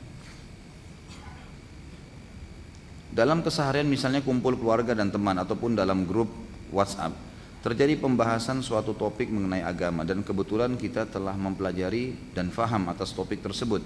Lalu kita mulai menyampaikan apa yang kita pelajari dan saudara atau teman mulai menyelisihi. Apakah terus kita sampaikan kebenaran atau bagaimana menyikapinya agar tidak timbul rasa sombong karena merasa lebih mengetahui? Apakah itu termasuk sombong? Tentu saja kalau kita menyampaikan kebenaran tidak ada kesombongan. Dan kontrol itu kan tinggal masalah kita niatnya karena sombong atau tidak. Saya tidak bisa menekan teman-teman sekalian, oh itu bukan sombong atau itu sombong. Tapi di sini tergantung niatnya. Kalau memang kita lihat ternyata ini informasi penting, lagi dibicarakan tentang masalah sholat berjamaah misalnya, lalu kita punya tulisan artikel kecil di HP kita yang kita bisa di-share ke situ, tidak ada kesombongan, niatnya untuk menyampaikan. Kalau syaitan membisikkan, tuh teman-teman kamu akan menilai kamu adalah orang yang paling tahu, lawan, a'udzubillahi minasyaitonirrajim, jangan diiyakan, kan gitu. Jadi menurut saya Allahu alam di sini tinggal kembali kepada niatnya, sama dengan pertanyaan sebelumnya nih. Jadi bagaimana kita mengatur niat kita agar tidak sombong dan memang bertepatan dengan momennya. Kalau ini kan momennya memang orang lagi bicarakan masalah sholat berjamaah, kita bahas masalah sholat berjamaah itu, sehingga memang dibutuhkan untuk itu. Kalau mereka masih menyelisihi, lihat ya. Kalau penyelisihan itu memang ujung-ujungnya adalah perdebatan, hal-hal yang tidak bermanfaat, hindari, nggak usah lagi dilanjutkan. Tapi kalau orang bertanya atau dia menyampaikan argumen yang memang mungkin punya dalil juga, kita butuh untuk lebih mendiskusikan, tidak ada masalah, gitu kan? Tidak ada masalah. Saya berapa kali dimasukkan sama, saya tidak tahu siapa saja membuat grup di WhatsApp, tiba-tiba nama saya sudah ada. Saya periksa HP saya sudah masuk sekian banyak grup gitu. Waktu saya masuk ke dalam grup itu, saya temukan digabungkan banyak sekali dai-dai se-Indonesia, gitu kan? Dari semua ormas ini, ormas itu masuk. Nama saya dengan beberapa teman-teman yang saya kenal juga masuk di situ. Begitu saya baca, subhanallah, perkataan-perkataan yang pertama muncul itu semuanya sudah ejekan, gitu kan? Nah ini orang-orang Wahabi sudah bergabung nih. Nah, ayo apa nih? Apalagi nih masalah yasinan nih. Gitu. Jadi kesannya kayak mengolok-olok, bukan ilmiah. Kalau mau dialog ilmiah lain, gitu kan? Ini ada dalil yang menjelaskan tentang masalah ini. Misalnya membaca Al-Quran untuk orang mati. Teman-teman yang punya dalil yang lain, ayo kita diskusikan, kan lain ya. Dialog ilmiah. Tapi ini enggak, memang mengolok-olok gitu, mengolok-olok. Dan setiap kali ada dalil yang dijelaskan, mereka permainkan. Ini ada salah satu ikhwah pernah saya ikutin sebentar, dikirim sama dia, ini loh dalilnya. Dibalas lagi sama dia, itu kan menurut kamu. Jadi dibantah lagi, jadi tidak ada unsur, tidak ada manfaat di situ. Allah alam, kalau antum melihat setelah menjelaskan itu ternyata tidak ada titik temu, udah berhenti saja. Enggak usah dilanjutin karena tidak ada manfaatnya sama sekali. Jangan habisin energi di situ. Makna tanpa sombong dalam hal isbal. Ini kan hadis sudah kita jelaskan di masalah isbal ya, yang lalu itu. Pada dosa besar yang keberapa itu yang sudah saya jelaskan, tapi ini kita ulangi lagi inti. Hadis Nabi SAW yang berbunyi, Allah 3 golongan yang Allah tidak akan lihat pada hari kiamat, dan juga tidak akan berbicara dengan mereka, tidak akan membantu mereka di timbangan amal, dan Allah siapkan azab yang pedih. Yang paling pertama disebutkan oleh Allah, Nabi SAW adalah al-musbil, ya kan gitu. Orang yang isbal, menutup mata kakinya. Kemudian mannan, orang-orang yang menyebut-nyebut kebaikan-kebaikannya. Makna yang dimaksud sini adalah orang musbil. Jadi sombong, tidak sombong masuk dalam makna ini, hadis ini. Dan saya sudah jelaskan pada saat menjelaskan masalah isbal. Teman-teman atau terutama yang bertanya bisa melihat materi kita di YouTube tentang masalah isbal, dosa besar gitu kan. Di situ saya jelaskan kalau ada dalil yang menjelaskan tentang sombong, ada dalil yang menjelaskan secara umum gitu kan. Kasuistik masalah Abu Bakar radhiyallahu anhu mengatakan, waktu dia mengatakan, ya Rasulullah, saya sering melorot pakaian saya, maka mata kaki saya tertutup. Kata Nabi SAW, kau bukan termasuk orang-orang sombong itu. Di sini ulama mengatakan kasusnya adalah Abu Bakar pakaiannya melorot, gitu kan? Bukan beliau mengatakan saya panjangkan baju saya Rasulullah, apakah saya termasuk orang sombong? Bukan itu perkataannya. Beliau mengatakan dalam lafaz hadis, ya Rasulullah, sarung saya melorot, tidak bisa kecuali saya tahan, gitu kan? Kalau saya nggak tahan, dia melorot. Apakah saya termasuk orang sombong tuh? Jadi melorotnya tidak disengaja, gitu kan? Memang dasarnya tidak isbal, tapi dia jatuh, gitu kan, menutupi. Maka dia tarik lagi, seperti itu. Apakah itu termasuk sombong? Kata Nabi SAW, kau tidak termasuk di situ. Kenapa tidak termasuk? Karena memang dasarnya tidak isbal, cuma melorot, kan gitu. Kalau orang menjadikan ini sebagai alasan bahwasanya, oh kalau isbal pun tapi tidak sombong nggak apa-apa. Buktinya Abu Bakar. Ini tidak memahami fikih hadisnya nih, gitu kan? Karena memang Abu Bakar di sini melorot pakaiannya, teman-teman sekalian. Jadi kasus memahami isbal itu ya tidak dengan sombong adalah orang yang punya uzur seperti Abu Bakar, gitulah memahaminya. Ada seseorang muslim beristri, hobi sekali foto-foto diri sendiri, tapi istrinya nggak diajak foto bersama. Ini mulai lagi nih ya. Hobi mengedit foto di laptop. Apa ini? Dan laptopnya penuh dengan foto suami bersama wanita-wanita yang bukan muhrim. Ya. Saya lupa baca Al-Quran. Apa ini? Sudah lupa baca Al-Quran, lupa istri, tidak ditiduri, lupa ibadah, kemudian foto bebe disebar di media sosial seperti WA dan seterusnya lah. Ya. Dikirim ke wanita-wanita yang bukan istrinya agar mereka tertarik dan dikomentari. Ia bangga dengan diri sendiri, selalu berfoto di semua momen, tapi istrinya tidak diajak foto. Bukankah ini dosa besar dan sombong? Bukankah foto haram untuk disebar di media sosial?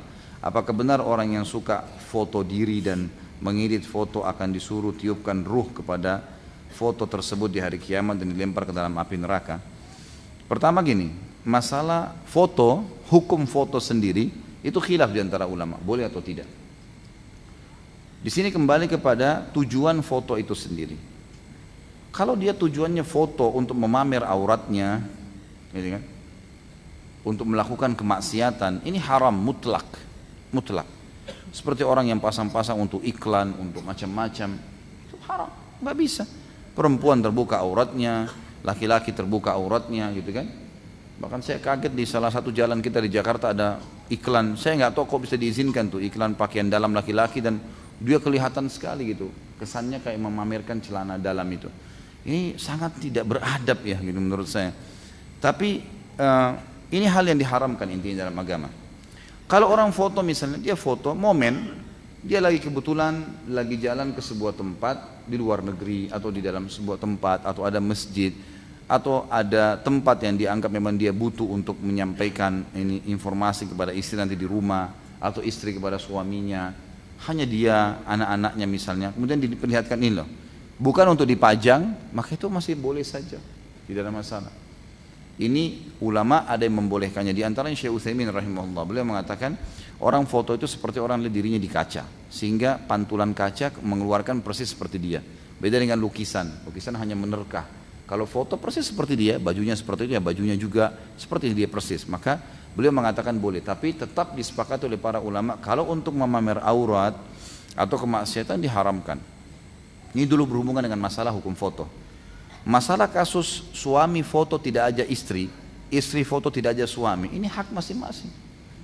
Ya, susah kalau setiap kali suaminya mau foto harus panggil istrinya. Kalau istrinya lagi di Surabaya, suami di Jakarta, masa beli tiket pesawat, kan tidak mungkin. Atau terbalik, istrinya lagi mau foto dengan ibunya, kemudian suaminya harus hadir. Ini sulit ini, jangan dipersulit, nggak perlu. Jadi tidak harus selamanya ajak pasangan, gitu kan? Tapi kalau foto bersama, ini kalau pendapat Syekh Utsaimin rahimahullah tadi masih boleh, tapi dia tidak pajang, dia simpan untuk kebutuhan dia. Misal seorang suami pada saat dia keluar negeri, dia rindu sama istri, dia lihat foto istrinya, dia lihat foto anaknya. Tidak ada yang larang masalah ini. Setahu saya Allah tidak dilarang. Asal dia tidak memajangnya. Dia tidak memperlihatkan kepada teman-temannya, ini loh foto pasangan saya misalnya. Enggak perlu gitu kan. Tapi mungkin dia perlihatkan, ada yang tanya, gurunya tanya, foto anaknya di mana? Ini foto anak saya masih kecil. Si fulan namanya, doakan ya misalnya. Sama saja dengan anaknya dibawa langsung misalnya kan gitu.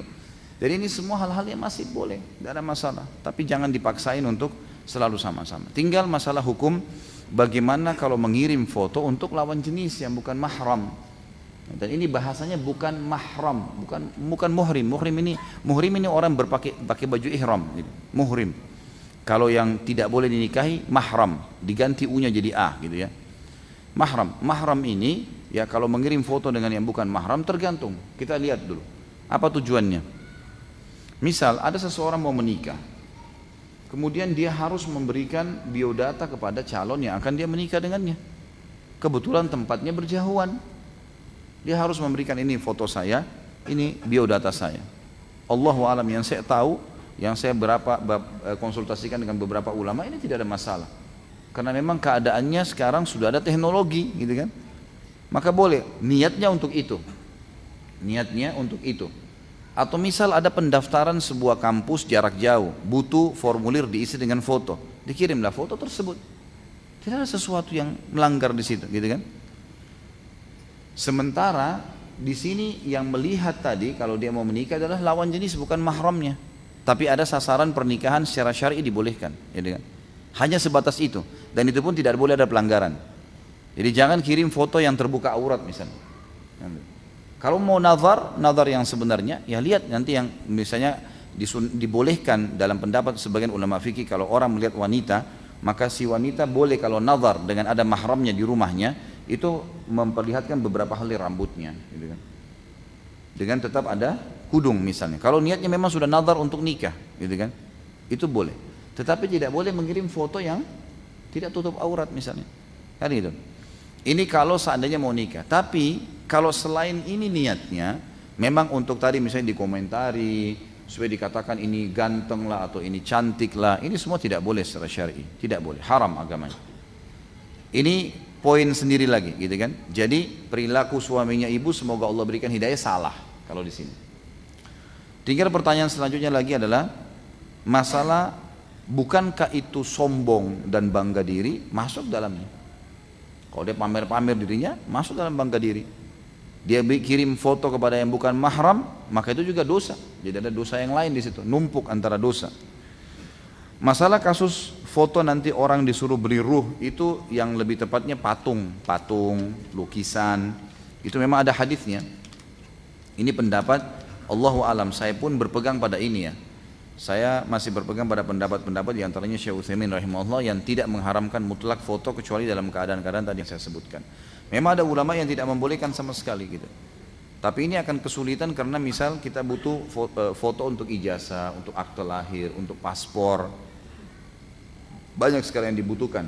Maka berarti pendapat yang lebih bijaksana adalah boleh tapi pada momen-momen yang benar.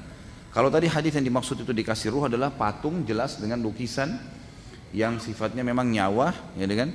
Dan utuh. Karena ulama mengatakan kalaupun ada orang membuat karikatur dan wajahnya tidak ada, maka itu tidak termasuk gambaran manusia makhluk. Dianggap cuma sekedar gambar biasa. Wajahnya bulat misalnya, cuma dibuat gambaran ini loh manusia, gitu kan? Ini loh seperti ini gambaran buaya misalnya cuma gambar sepintas tidak ada wajah. Cuma seperti itu. Walaupun sebenarnya lebih tepat sekarang kita harus tinggalkan aja. Kita lebih baik menggunakan foto asli. Ini loh foto. Ini buaya yang ini dalam pendidikan. Ini loh kuda itu yang ini, singa itu yang ini, kan sudah bisa langsung bisa cuplikan gambar bergerak ataupun foto asli itu lebih tepat.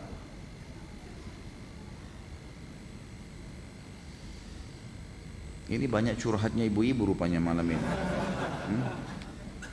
Jika suami suka menonton TV, chatting mesra dengan wanita yang bukan istrinya, bahkan sudah berhubungan intim lewat media sosial, berfoto-foto berdua-duaan dengan wanita yang bukan istrinya, suka memandang wanita yang bukan mahram, bukankah ini dosa besar atau haram? Padahal rajin qiyamul lail dan hadir ke majelis ilmu, sudah dinasihatin istrinya berkali-kali tapi tidak gubris. Apa yang harus dilakukan? Ya kalau dia tidak mau menerima nasihat istrinya pada saat dia salah, ini sombong, nggak boleh. Gimana caranya orang bertahan? Teman-teman sekalian, termasuk hal yang bisa menghilangkan kesombongan adalah berusaha untuk mendengar nasihat dan masukan dari siapapun. Walaupun itu orang, misalnya seorang bos punya bawahan, walaupun itu misalnya istri yang dianggap di bawah naungan suami, walaupun itu anak yang memberikan masukan kepada orang tua, mestinya bisa gitu. Saya mengambil pelajaran besar dari ayah saya, semoga Allah jaga beliau. Jadi beliau tidak pernah menganggap saya sebagai anak khusus, di sini tanda kutip anak yang harus selalu tunduk sama orang tua, yang harus dengar. Bahkan seringkali saya malah di telepon ditanya, dimusyawarakan, Khalid menurut kamu seperti ini bagaimana? Dan beliau sangat terbuka, membuka diri untuk menerima masukan-masukan. Saya melihat ini sangat tepat ya. Jadi kalau memang hal-hal itu positif kita terima. Nabi SAW pernah menerima masukan dari Ummu Salamah radhiyallahu anha. Bukan aib menerima masukan dari istri. Apalagi kalau memang kita membutuhkan itu. Tapi istri bukan juga setiap saat selalu mengatur suaminya, gitu kan? Itu juga tidak boleh dalam hukum syariah, harus berimbang, gitu kan? Di antara keduanya. Karena istri itu boleh memberikan masukan-masukan dalam dua keadaan. Pada saat diminta musyawarah oleh suaminya, atau pada saat suaminya sedang salah dia ingatkan. Itu saja. Tapi bukan dia yang mengatur, karena pemimpin yang mengatur, si suami, gitu kan? Lebih tepat seorang muslimah kalau mau disayangi oleh suaminya, kalau suaminya lagi berbuat sesuatu, gitu kan? Dan dia tidak musyawarah, ya sudah, selama tidak melanggar agama biarin aja, udah nggak apa-apa, kita jalan saja, gitu kan. Tapi kalau sudah melanggar agama kita ingatkan, atau diminta pendapat kita baru sampaikan, seperti itu kurang lebih. Kalau laki-laki seperti ini tidak mau menerima, ini agak sulit, ini berdosa kepada Allah Subhanahu Wa Taala, tidak boleh. Dan ingat teman-teman sekalian, Tuhan kita satu, Allah Subhanahu Wa Taala. Ini sudah sering saya ulangi. Selemah apapun keadaan seseorang di depan mata kita dan serendah apapun dia di mata kita, mudah-mudahan tidak terjadi, gitu kan. Tapi serendah apapun kita melihat seseorang, mungkin karena ekonominya, mungkin karena kekuatan fisiknya, keadaan fisiknya, mungkin karena jabatan dan seterusnya, maka tetap Tuhannya dia ada, Allah yang sama dengan Tuhan kita. Kapan kita menghukum dia dengan zalim atau menyombongkan diri terhadapnya, maka pastikan Allah Azza wa Jalla akan menghukum kita.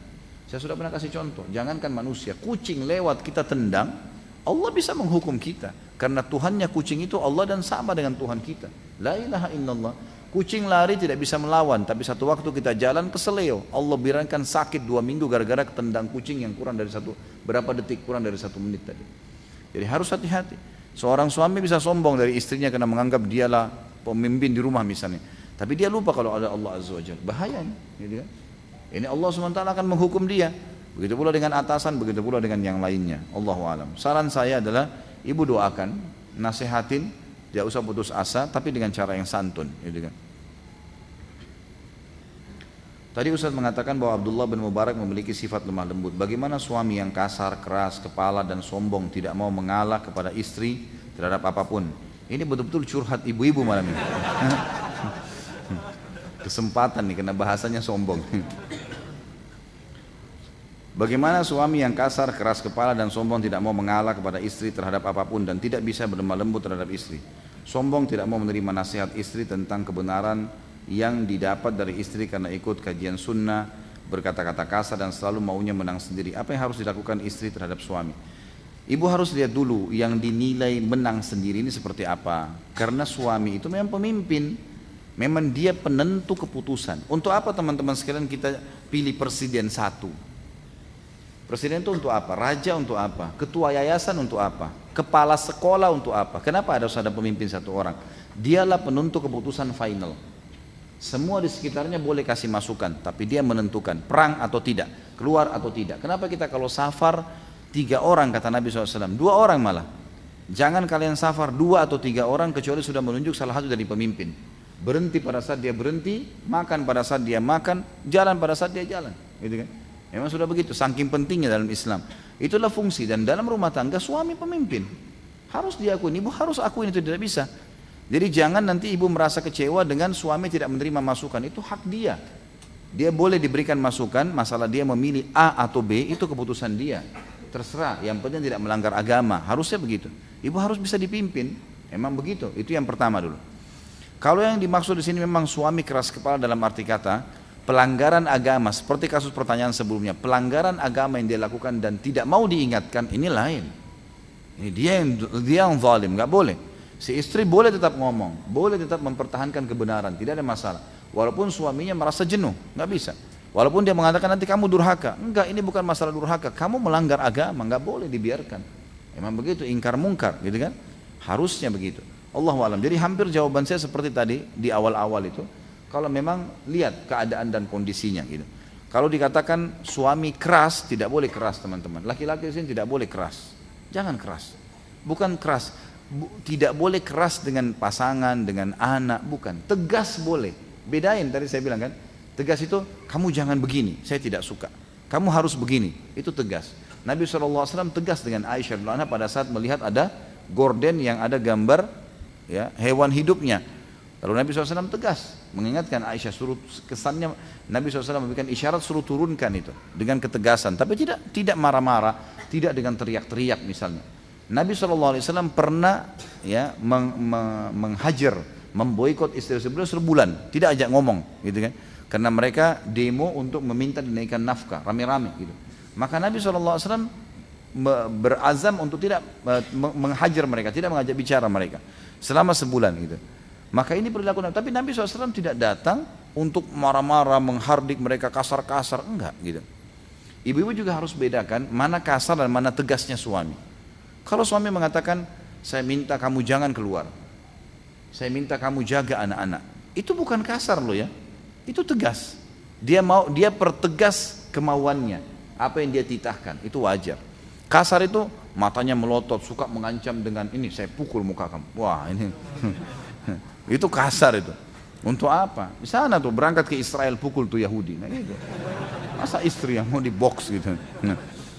Ya, ada ibu-ibu kadang-kadang datang mengeluh sama saya, menyampaikan di pengajian ditutup bagian wajahnya. Kenapa ibu? Ini memar dipukul sama suaminya.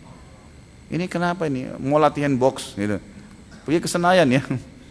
Bisa belajar di Senayan tuh. Banyak di situ alat-alat olahraga. Jangan istri sama anak jadikan pelampiasan tempat olahraga gitu. Amalan apa yang harus dilakukan agar Allah SWT memberikan anak keturunan kepada kami? Mohon doanya Ustaz agar Allah SWT memberikan keturunan kepada kami. Tentu ikhtiar manusiawi itu seperti misal ya, seperti misal apa saja dikonsultasikan sama dokter, ada pengobatan-pengobatan nabawiyah, ya. Jangan tambah lagi ini, masih banyak. Jadi ikhtiar duniawi. Kalau sisi spiritualnya, perbanyak istighfar kepada Allah Subhanahu Wa Taala. Karena pernah saya sampaikan kisah Hasan Basri rahimahullah yang dimana datang kepada beliau 3 orang. Yang satu datang karena sudah lama bekerja, sudah lama menikah tidak punya anak, lalu Hasan Basri suruh banyak istighfar, perbanyak istighfar, bukan cuma kerjakan. Yang satu sudah lama kena penyakit tidak pernah sembuh, kemudian sudah berobat sana sini disuruh perbanyak istighfar. Juga yang satu lagi bekerja tidak pernah kaya-kaya disuruh perbanyak istighfar. Lalu waktu istrinya Hasan Basri tanya, kenapa hai suamiku kau cuma mengatakan itu? Lalu dia membaca surah Nuh ayat 10 sampai ayat 12 ya, yang a'udzubillahi minasyaitonir bunyinya, wa qul istaghfiru rabbakum innahu kana ghaffara yursilis samaa 'alaikum midrara wa yumdidkum bi amwalin wa banin. Al-ayat. Kata Nuh alaihissalam kepada kaumnya, beristighfarlah kalian kepada Tuhan kalian karena Dia Maha Pengampun. Maka dengan istighfar itu Dia akan melapangkan dari langit ya rezeki yang turun midrar. Midrar itu bertubi-tubi. Makna yang lain ulama tafsir bilang hujan yang sangat lebat sehingga membuat bumi kalian subur. Dan Dia akan melipat gandakan, memperbanyak buat kalian anak dan harta. Berarti istighfar akan mendatangkan penyebab ini secara syar'inya. Allahu a'lam. Dan disinilah momen Anda bersabar. Saya tahu ada seorang teman saya di Madinah dulu, saya masih mahasiswa. Beliau dari Mesir, seorang apoteker. Nah, seorang dokter. Beliau kerjasama sama teman saya orang Madinah untuk buka apotek dan sering ketemu. Kami bersahabat, makan sama-sama dan segala. Saya tahu dia menikah lebih dari 12 atau 15 tahun tidak punya anak. Padahal secara medis dia dokter sendiri, dia juga dokter. Dia tahu dirinya subur, istrinya subur. Sudah ikhtiar sana sini belum hamil. Subhanallah. Jadi yang dia lakukan adalah dia coba terus berikhtiar secara manusiawi. Dan subhanallah di tahun ke-16 ya, saya tahu sendiri setelah pernikahannya, dan dia banyak ikhtiar seperti minum air zam-zam sambil berdoa. Dia memperbanyak mengkonsumsi kurma yang basah untuk kesuburan. Kemudian dia berdoa kepada Allah SWT, banyak dilakukan secara ikhtiar.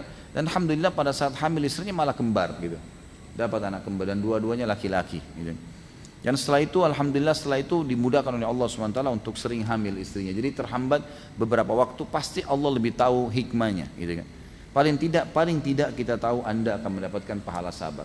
Tapi insya Allah kita berdoa kepada Allah SWT, dan teman-teman sini juga mendoakan siapapun saudara kita yang belum mendapatkan keturunan dimudahkan oleh Allah SWT mendapatkan keturunan yang baik, soleh dan solehah. Dalam Islam bolehkah menyindir seseorang yang sedang menyombongkan diri atau ujub di depan kita agar menghentikan sikapnya tersebut?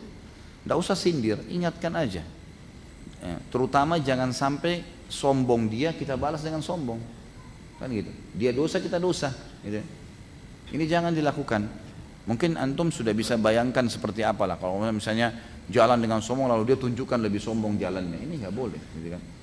Jadi jangan dia dapat dosa kita dapat dosa, nggak boleh. Dan harus hati-hati, peka teman-teman sekalian. Saya pernah kasih contoh, dalam Islam ada hal-hal yang boleh kita lakukan, silakan. Selama terbuka pintu boleh dilakukan. Tapi yang tidak boleh jangan. Seperti contoh, sendal Anda atau sendal antum dicuri oleh seseorang di masjid, dicuri, hilang.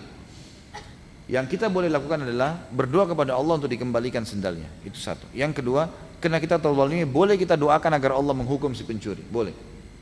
Tapi yang tidak boleh menghina si pencuri. Nggak boleh kita bilang misalnya pencuri ini binatang misalnya. Nggak boleh kita bilang itu. Kita berdosa dengan kalimat itu karena tidak ada hubungannya dengan hal yang dia lakukan. Dia berdosa dengan curiannya, kita berdosa dengan cacian kita. Jadi ambil apa yang boleh secara syar'i terbuka lakukan, yang tidak boleh jangan. Sama dengan kasus menikah, mana yang boleh dinazar, mana yang boleh itu boleh. Tapi yang tidak boleh. Jadi kita tahu mana yang boleh dilakukan dan mana yang tidak boleh. Jadi di sini kalau menyindir lebih baik kita mengingatkan, boleh saja kita mengingatkan dengan cara baik. Afwan, saya lihat kayaknya ada seperti ini misalnya. Apa itu tidak dikhawatirkan masuk ke masalah kesombongan yang Nabi SAW larang. Ya, kita baikkan dengan santun. Insya Allah tidak ada sesuatu yang dibungkus, dikemas dengan kebaikan kecuali pasti akan mendatangkan respon yang positif. Di Indonesia banyak sekali ormas Islam. Setiap ormas terkadang merasa prinsipnya paling benar dan terkadang terkesan memaksakan pendapatnya. Apakah ini bisa terindikasi sombong? Innamal a'malu binniyat, niatnya. Tapi sombong itu biasa sebenarnya subhanallah kelihatan itu, kelihatan dari tutur kata, merendahkan orang, menjatuhkan orang, menyebut-nyebut kesalahan orang lain, itu kesombongan. Orang yang lawannya merendah adalah orang yang selalu menunjukkan prestasinya. Tapi subhanallah, antum jangan berpikir teman-teman, di dunia ini semuanya orang akan pro antum. Nggak mungkin, mustahil. Kenapa? Kita lihat Nabi Muhammad SAW. Apakah semua orang pro beliau? Tidak. Yang pro yang memang orang beriman, tapi orang kafir benci, gitu kan? Mereka benci sekali Nabi SAW. Jadi kita harus tahu, jangan orang mimpi di dunia ini tidak akan ada orang yang benci dia. Pasti akan ada masalah-masalah yang dihadapi. Terlebih lagi kalau memang ada prestasi dunia yang dia dapatkan, gitu kan? Kita makin tinggi teman-teman sekalian prestasinya, maka makin kencang angin yang meniupnya. Harus tahu itu. Itu bahasa sederhananya. Jadi antum harus hati-hati saja, gitu kan? Biarkanlah orang berbicara, kita jawab secukupnya dan kita tetap jalan dengan prestasi kita. Tidak usah masuk, jangan masuk ke pagarnya orang. Udah. Kalau sudah mulai ada singgungan untuk memasuk ke wilayah orang lain, berhentikan diri kita. Sudah stop. Kita perbaiki diri kita saja. Tidak ada kekurangan itu pada diri kita, kita bersyukur kepada Allah SWT. Ada pada dia, kita doakan supaya jadi baik dan kita nasihatin. Cukup sebatas itu. Bagaimana hukum menggambar makhluk bernyawa meski tidak utuh? Sudah saya jelaskan tadi ya. Bagaimana cara menghadapi orang yang sombong? Karena orang tersebut tidak bisa dihindari karena harus berinteraksi setiap hari di kantor. Bicara secukupnya. Apa yang diperlukan itu saja. Selebihnya nggak usah ngomong. Itu cara yang paling efektif menghadapi orang sombong. Perlu kita bicara, tidak perlu nggak usah bicara. Udah. Insya Allah itu akan aman. Karena biasanya mereka itu makin ditanggapin, maka makin jadi orang sombong itu.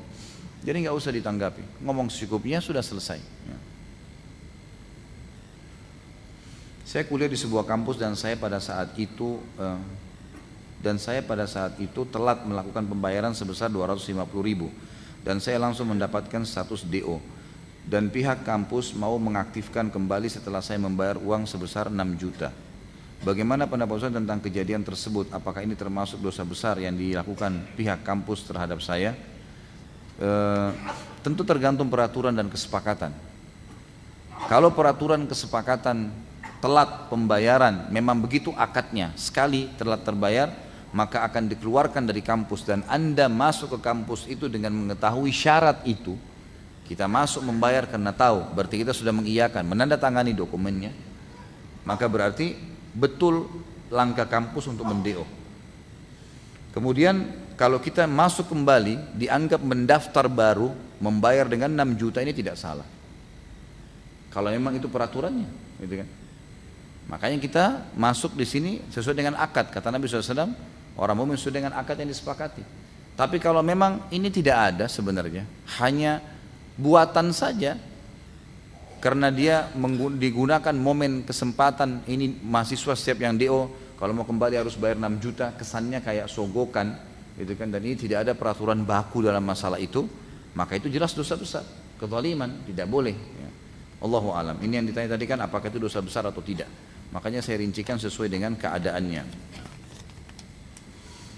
Dalam hal dosa besar sombong, bagaimana perihal isbal? Ini sudah saya jelaskan tadi. Yang mana banyak imam-imam masjid, dai juga ada yang isbal. Apakah mereka tidak menganggap isbal itu tidak sombong? Jazakallah khair. Sudah saya jelaskan ini ya. Dan tadi saya katakan bagaimana memahami riwayat Abu Bakar radhiyallahu anhu. Ada riwayat tentang larangan meminum air langsung dari mulut kendi atau lubang tempat menaruh air minum. Pertanyaan, apakah botol air mineral termasuk dalam larangan tersebut di atas? Dan apakah harus pakai gelas jika meminumnya? Ini yang dimaksud adalah kendi yang diminum secara umum oleh orang-orang. Kalau botol air mineral yang kita minum sendiri nggak ada larangan. Nggak ada larangan. Jadi umumnya itu larangan hadis masuk pada kendi-kendi yang memang seperti kalau kita mungkin jek air yang kita taruh di meja makan, memang itu sebenarnya untuk diminum rame-rame. Lalu kemudian kita meminum dari mulutnya, itu yang dilarang. Dan subhanallah memang ada penelitiannya, setiap minuman ya yang sudah tersentuh dengan bibir, apalagi memang banyak bakteri di lidah kita, bekas makanan di gigi dan segala itu lebih cepat merusak. Kita kan kalau misalnya beli susu, misalnya susu yang 1 liter, terus diminum langsung dari lubangnya, coba letakkan sejam saja, itu sudah rusak, gitu kan? Emang sudah begitu, itu larangannya, karena itu memang sifatnya diminum secara umum, ya. Lebih amannya. Jadi kalau minum sendiri kayak mineral dan memang kita tahu itu adalah ukuran kita, botol kecil misalnya, itu tidak ada masalah. Insya Allah tidak masuk larangan itu. Bolehkah laki-laki memakai jam tangan yang berlapis emas, Ustaz? hanya lapisannya saja. Tidak boleh. Tidak boleh temanku, karena memang emas dilarang oleh Nabi SAW. Dan pertanyaannya, kalau tidak pakai kenapa? Tidak ada masalah. Gitu kan? Kalau ada sesuatu yang dilarang oleh Allah, kemudian kalau kita pakai tangan kita putus, mata kita buta, itu lain. Enggak ada masalah. Malah lebih aman tuh, lebih aman. Gitu kan? Pakai jam tangan tuh teman-teman sekalian. Jam tangan, subhanallah ini saya bicara umumnya ya, 90%. Jam tangan itu hanya untuk lihat waktu. Oh iya, sekian jam, sudah. Kita walaupun fasilitasnya banyak, jarang kita pakai itu. Gitu kan? Maka jangan sampai jam tangan kah, pakaian kah yang membuat akhirnya kita sombong. Beda kita menggunakan pakaian karena kita suka, itu mengemukakan nikmatnya Allah Subhanahu wa taala. Jam tangan kita beli karena memang kita suka dan memang bagus gitu kan. Cukup kita pakai dan kita butuhkan untuk itu. Mungkin untuk dipakai olahraga karena ada stopwatchnya dan seterusnya. Maka itu enggak ada masalah. Tapi kalau lapis emas jangan, karena Nabi SAW mengangkat emas di tangan kanan beliau SAW dan mengangkat sutra di tangan kirinya. Lalu berkata, inna hadzani haramun ala dzukuri ummati. Dua benda ini haram bagi laki-laki umatku. Maka apapun yang berhubungan dengan emas dan sutra jauhi. Sudah diharamkan dalam agama. Mohon masukannya Ustaz, jika kita dihidangkan makanan atau minuman ketika bertamu sedang kita sudah kenyang. Kalaupun kita memakannya atau meminumnya takut tidak habis, mubazir. Jika dipaksakan makan atau minum nanti kekenyangan dan itu tidak baik dan tidak sunnah. Bagaimana kita menolaknya? Kalau kita menolak takut tuan rumahnya tersinggung. Saya jawab dari yang terakhir. Tidak usah khawatir tuan rumahnya tersinggung, gitu kan? Kalau begitu kita masuk ke dalam rumah, tidak aib kita mengatakan maaf, saya baru saja minum, nggak apa-apa. Jadi nggak usah dihidangkan apa-apa. Bisa kita bahasakan itu, nggak masalah, gitu kan? Kalaupun sudah dihidangkan, kita bahasakan baik-baik. Kalau saya sudah minum tadi, jadi saya kemungkinan tidak bisa habiskan minuman ini. Bukan aib ya kita membahasakan itu, dan bisa kita berikan masukan. Misal ada tanaman buah di depan rumahnya, sesuatu minuman yang manis teman-teman, itu subhanallah kalau disiram dituangkan ke pohon buah misalnya, itu ada pengaruhnya. Ada salah satu kerabat saya di Surabaya, dia madu yang cukup mahal pecah belingnya, kemudian dibawa sama dia, pecah, terus ditaruh madu itu di pohon jambu di depan rumahnya, gitu kan? Dan subhanallah pada saat berbuah manis sekali, terasa kayak ada madu karena diserap oleh tanah itu kan. Jadi bukan mustahil minuman yang ada yang sisa dari tamu jangan dibuang begitu saja. Bisa kita tuangkan di tanaman ya. Itu juga diniatkan insya Allah untuk memberikan makhluknya Allah yang lain, bisa saja. Allahu a'lam. Itu yang saya tahu.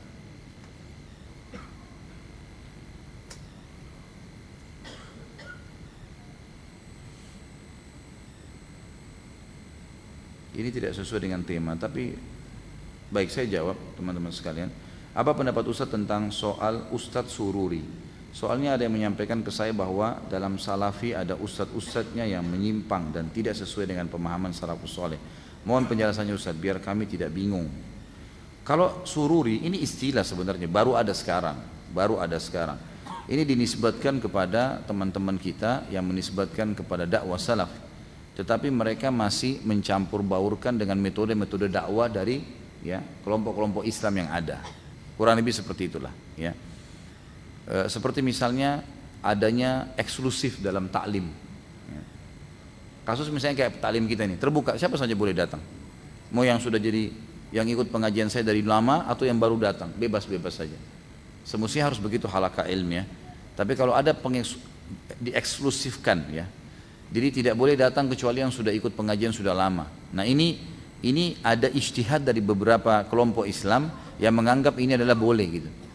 Nah ada teman-teman yang menisbatkan diri pada dakwah salafiyah itu kemudian memakai metode itu. Maka karena mereka mencampur baurkan antara metode-metode yang digunakan banyak kelompok-kelompok Islam ini dengan pemahaman yang semestinya mengikuti manhaj nabawiyah, maka dikatakan sururi. Bisa ditangkap pesannya? Baik, itu yang dimaksud. Kemudian dikatakan bagaimana kita berwudu tangan kita terkena tinta atau cat yang susah dihilangkan. Apakah wudu kita sah? Insya Allah sah. Ya, insya Allah sah. Kalau memang tidak bisa lagi dibersihkan, maka tidak ada masalah. Kecuali kalau memang kita bisa membersihkannya, maka lebih baik. Bagaimana hukum Ustadz yang berceramah melalui media TV atau YouTube? Itu kan di TV dan di YouTube bergambar. Mohon penjelasannya. Maksudnya tidak mau gambar ustadznya ada. Gimana tuh? Ya? Gimana dong caranya? Nggak apa-apa itu, nggak masalah.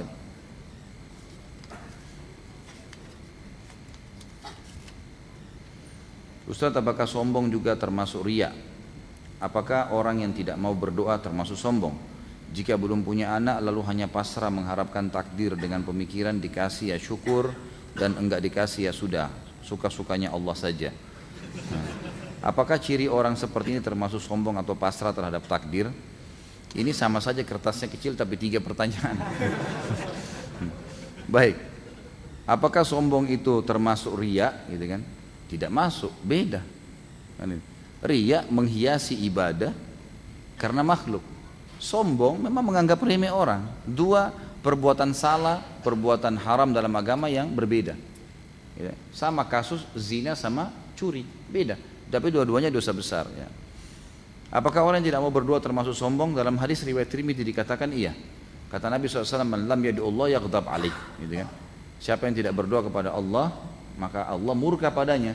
Hadis ini menjelaskan firman Allah Subhanahu wa taala yang berbunyi, "A'udzubillahi minasyaitonirrajim, innal ladzina yastakbiruna an ibadati." Dan orang-orang yang sombong dari ibadah kepadaku, kata ulama tafsir doa, ya. Tidak mau berdoa termasuk sombong. Jadi teman-teman, untuk menghindari masalah sombong dalam doa ini, begini caranya. Antum harus tahu, berdoa itu pada saat nikmat sedang memuncak agar dipertahankan oleh Allah lebih afdal dibandingkan musibah sedang datang minta agar dikeluarkan. Ini menjawab ya, pemikiran sebagian orang diantara kita, kalau dia lagi sehat nggak mau minta kesehatan, salah nih. Minta kesehatan agar Allah pertahankan tuh. Minta agar Allah pertahankan ya penglihatan kita yang supaya tetap terang, pendengaran kita ya, seterusnya. Makanya Nabi SAW doanya, Allahumma matti'na bi asma'ina wa absarina wa quwwatina abadan ma abkaitana. Kata Nabi SAW, ya Allah, berikanlah kami selalu menikmati pendengaran kami, penglihatan kami, kekuatan fisik kami selama engkau membuat kami hidup. Kita boleh minta, malah itu lebih bagus, lebih afdal. Tamak terhadap rahmat Allah boleh. Sudah kaya minta supaya diberikan kekayaan lebih, diberkahi. Sudah punya keturunan minta supaya diberkahi dan seterusnya. Itu boleh tamak terhadap rahmat Allah Subhanahu wa taala. Itu enggak masalah, ya. Jika belum punya anak tadi hanya harus pasrah saja atau dengan berpikiran dikasih ya syukur, ya enggak, ya enggak dikasih ya enggak. Ya ini tidak salah, dia tidak berdosa dengan itu. Tetapi ya Allah Subhanahu wa taala memberikan cobaan pada dia agar dia lebih dekat dengan Allah, bukan malah dia jauh. Mestinya dia ikhtiar, mestinya dia ikhtiar yang lebih afdal begitu. Kalau dikatakan apakah itu ciri orang sombong, tentunya tidak, ya, tentunya tidak, karena dia berpasrah kepada Allah Subhanahu wa taala.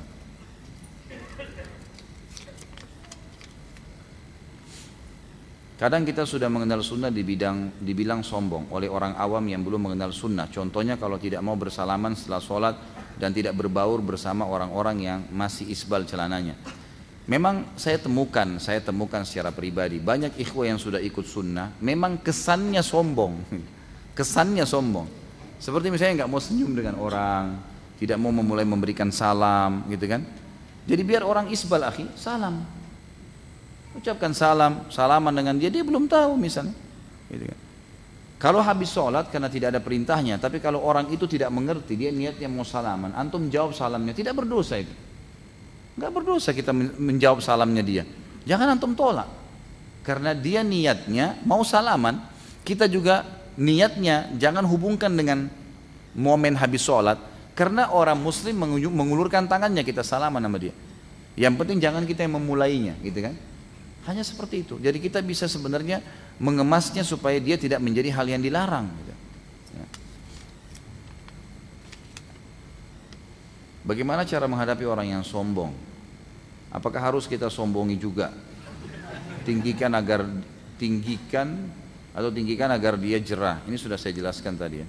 Bagaimana jika kita hadapi adalah orang tua? Karena orang yang lebih tua kadang merasa lebih banyak pengalaman sehingga sedikit terbesit rasa sombong atau angkuh dengan pendirian dan pendapatnya dibandingkan dengan kaum muda. Sudah saya jelaskan ini semua tadi di awal pertemuan, di awal-awal pertanyaan tadi. Usahakan belajar untuk bisa menerima masukan dari siapapun. Itu harus kita belajar. Selama itu kebenaran, gitu kan? Terima saja, nggak masalah. Apakah di medan perang kita dibolehkan sombong untuk pamer kekuatan kepada musuh? Sudah saya jelaskan tadi nih ya.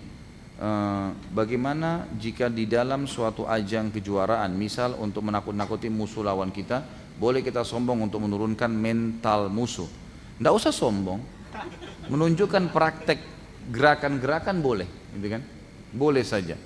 Tapi Allahu alam, yang saya lihat, kalau saya pribadi berpendapat, kalau sudah di ajang duel antara muslim sama non muslim di kejuaraan, boleh sama dengan di kancah peperangan. Kalau saya melihatnya pribadi ya, karena ini sudah menunjukkan antara kekuatan muslim atau dengan non muslim. Allahu alam. Saya pribadi melihat itu. Saya tidak melihat kesombongan. Karena ini sudah masuk dalam menunjukkan kekuatan. Karena Allah mengatakan dalam Al-Quran, A'udzubillahi minasyaitonirrajim wa iddu lahum mastata'tum min quwwah. Jadi tunjukkanlah, siapkanlah apa yang kalian mampu dari kekuatan untuk menghadapi musuh-musuh Allah itu. Ini Allah alam yang saya lihat, kalau sudah kejuaraan mudah-mudahan bisa ya, tidak masalah. Tetapi kalau antum masih bisa mengontrol dengan cara menunjukkan beberapa atraksi yang tujuannya untuk menunjukkan saya juga punya ya kemahiran di sini misalnya, maka itu nggak masalah. Lebih baik.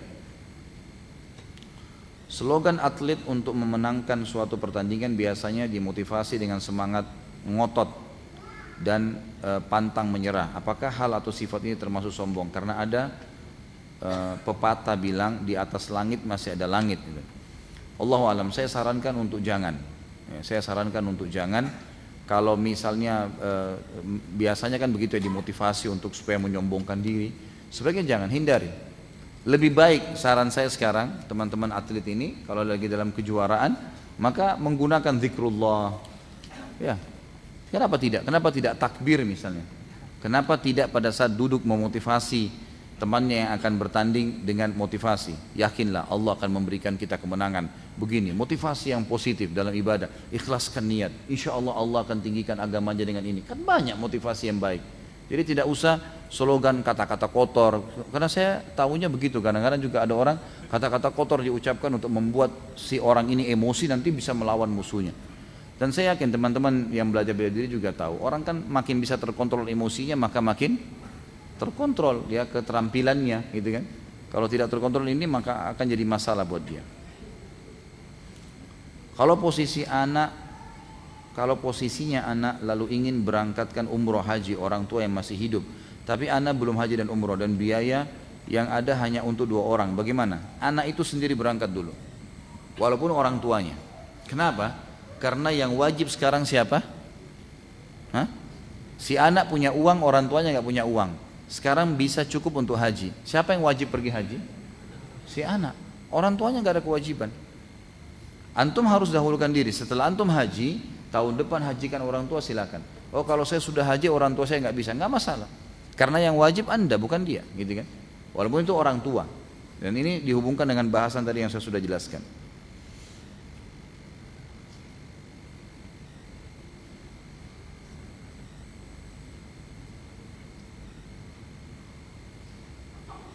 Ustaz, apakah termasuk hal yang sombong ketika ana menghentikan percakapan dengan seorang ikhwah di chat karena ana takut terjadi fitnah? Tentu saja tidak. Memberhentikan perkataan atau menolak ajakan yang bisa berbau dosa, itu bukan sombong, sama sekali enggak. Diajak ke satu tempat maksiat, enggak, maaf saya enggak bisa pergi. Oh, kamu sombong ya sekarang? Bukan sombong, haram dalam agama, jelaskan. Itu insya Allah bukan termasuk dalam sombong. Jika kita mengenakan baju-baju baru bagus bermerek karena melihat kualitasnya, kan ada slogan di masyarakat umum, harga bawa rupa. Apakah kita termasuk dikatakan sombong atau masih wajar? Wajar saja, enggak masalah. Kalau kita mendapatkan ada baju bermerek harganya 200.000 dengan ada baju harganya 30.000 tapi kualitas kainnya lebih rendah, kita mampu beli yang 200.000, mubadzirkah? Sombongkah? Jawabannya tidak. Dia masuk dalam bab sombong kalau dia niatnya sombong nanti. Kalau dia mau pakai yang berkualitas nggak masalah. Karena hadis yang saya pernah jelaskan teman-teman sekalian, Innallaha yuhibbu an yara athara ni'ami 'ala 'abdi. Allah sangat suka melihat bekas nikmatnya pada hambanya. Itu boleh. Tapi tidak boleh tabzir, jangan berlebihan. Saya pernah kasih contoh, kita mau makan anggur harganya 50.000 dengan 100.000. Kita mampu beli yang 100.000 karena kualitasnya lebih bagus, boleh kita beli, dan itu bukan mubadzir dan bukan sombong kalau kita beli itu. Karena kualitasnya, makanya kontrol niatnya saja. Kontrol niatnya. Masuk sombong kalau beli anggur 2 dus dibawa pulang, nggak dimakan. Beli baju 500 lembar, Nanti baju yang pertama hari ke-501 baru kembali dipakai. Untuk apa? Enggak ada gunanya.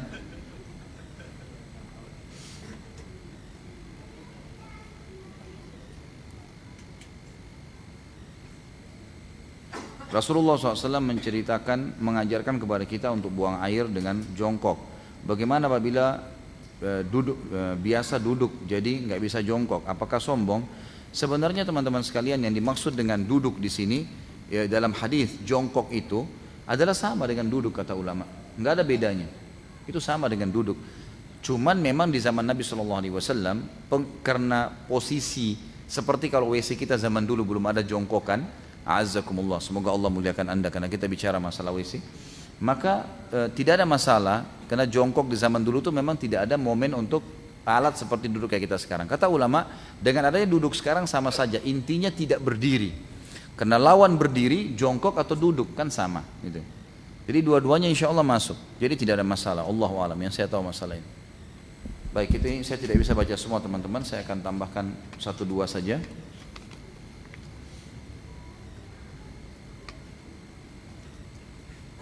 Ini sudah ya, kurang lebih hampir sama dengan masalah umroh tadi. Apakah ada doa khusus yang menghilangkan sifat sombong? Umumnya kalau dalam riwayat-riwayat hadis Nabi SAW tentu ada saja ya.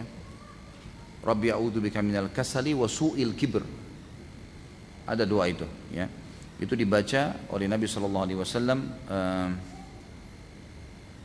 itu kalau tidak salah sebelum salam ya. Sebelum salam, Rabbi a'udzubika minal kasali wa su'il kibri wa a'udzubika min adzabi finnari wa min adzabi fil qabr. Ini di zikir pagi sore, maaf. Di zikir pagi sore ada itu. Ya. Ya Allah, jauhkanlah kami dari sifat malas dan keburukan kesombongan. Dan jauhkanlah kami dari siksa neraka dan juga siksa kubur. Itu dibaca di pagi dan sore hari. Itu ada doa yang saya ingat.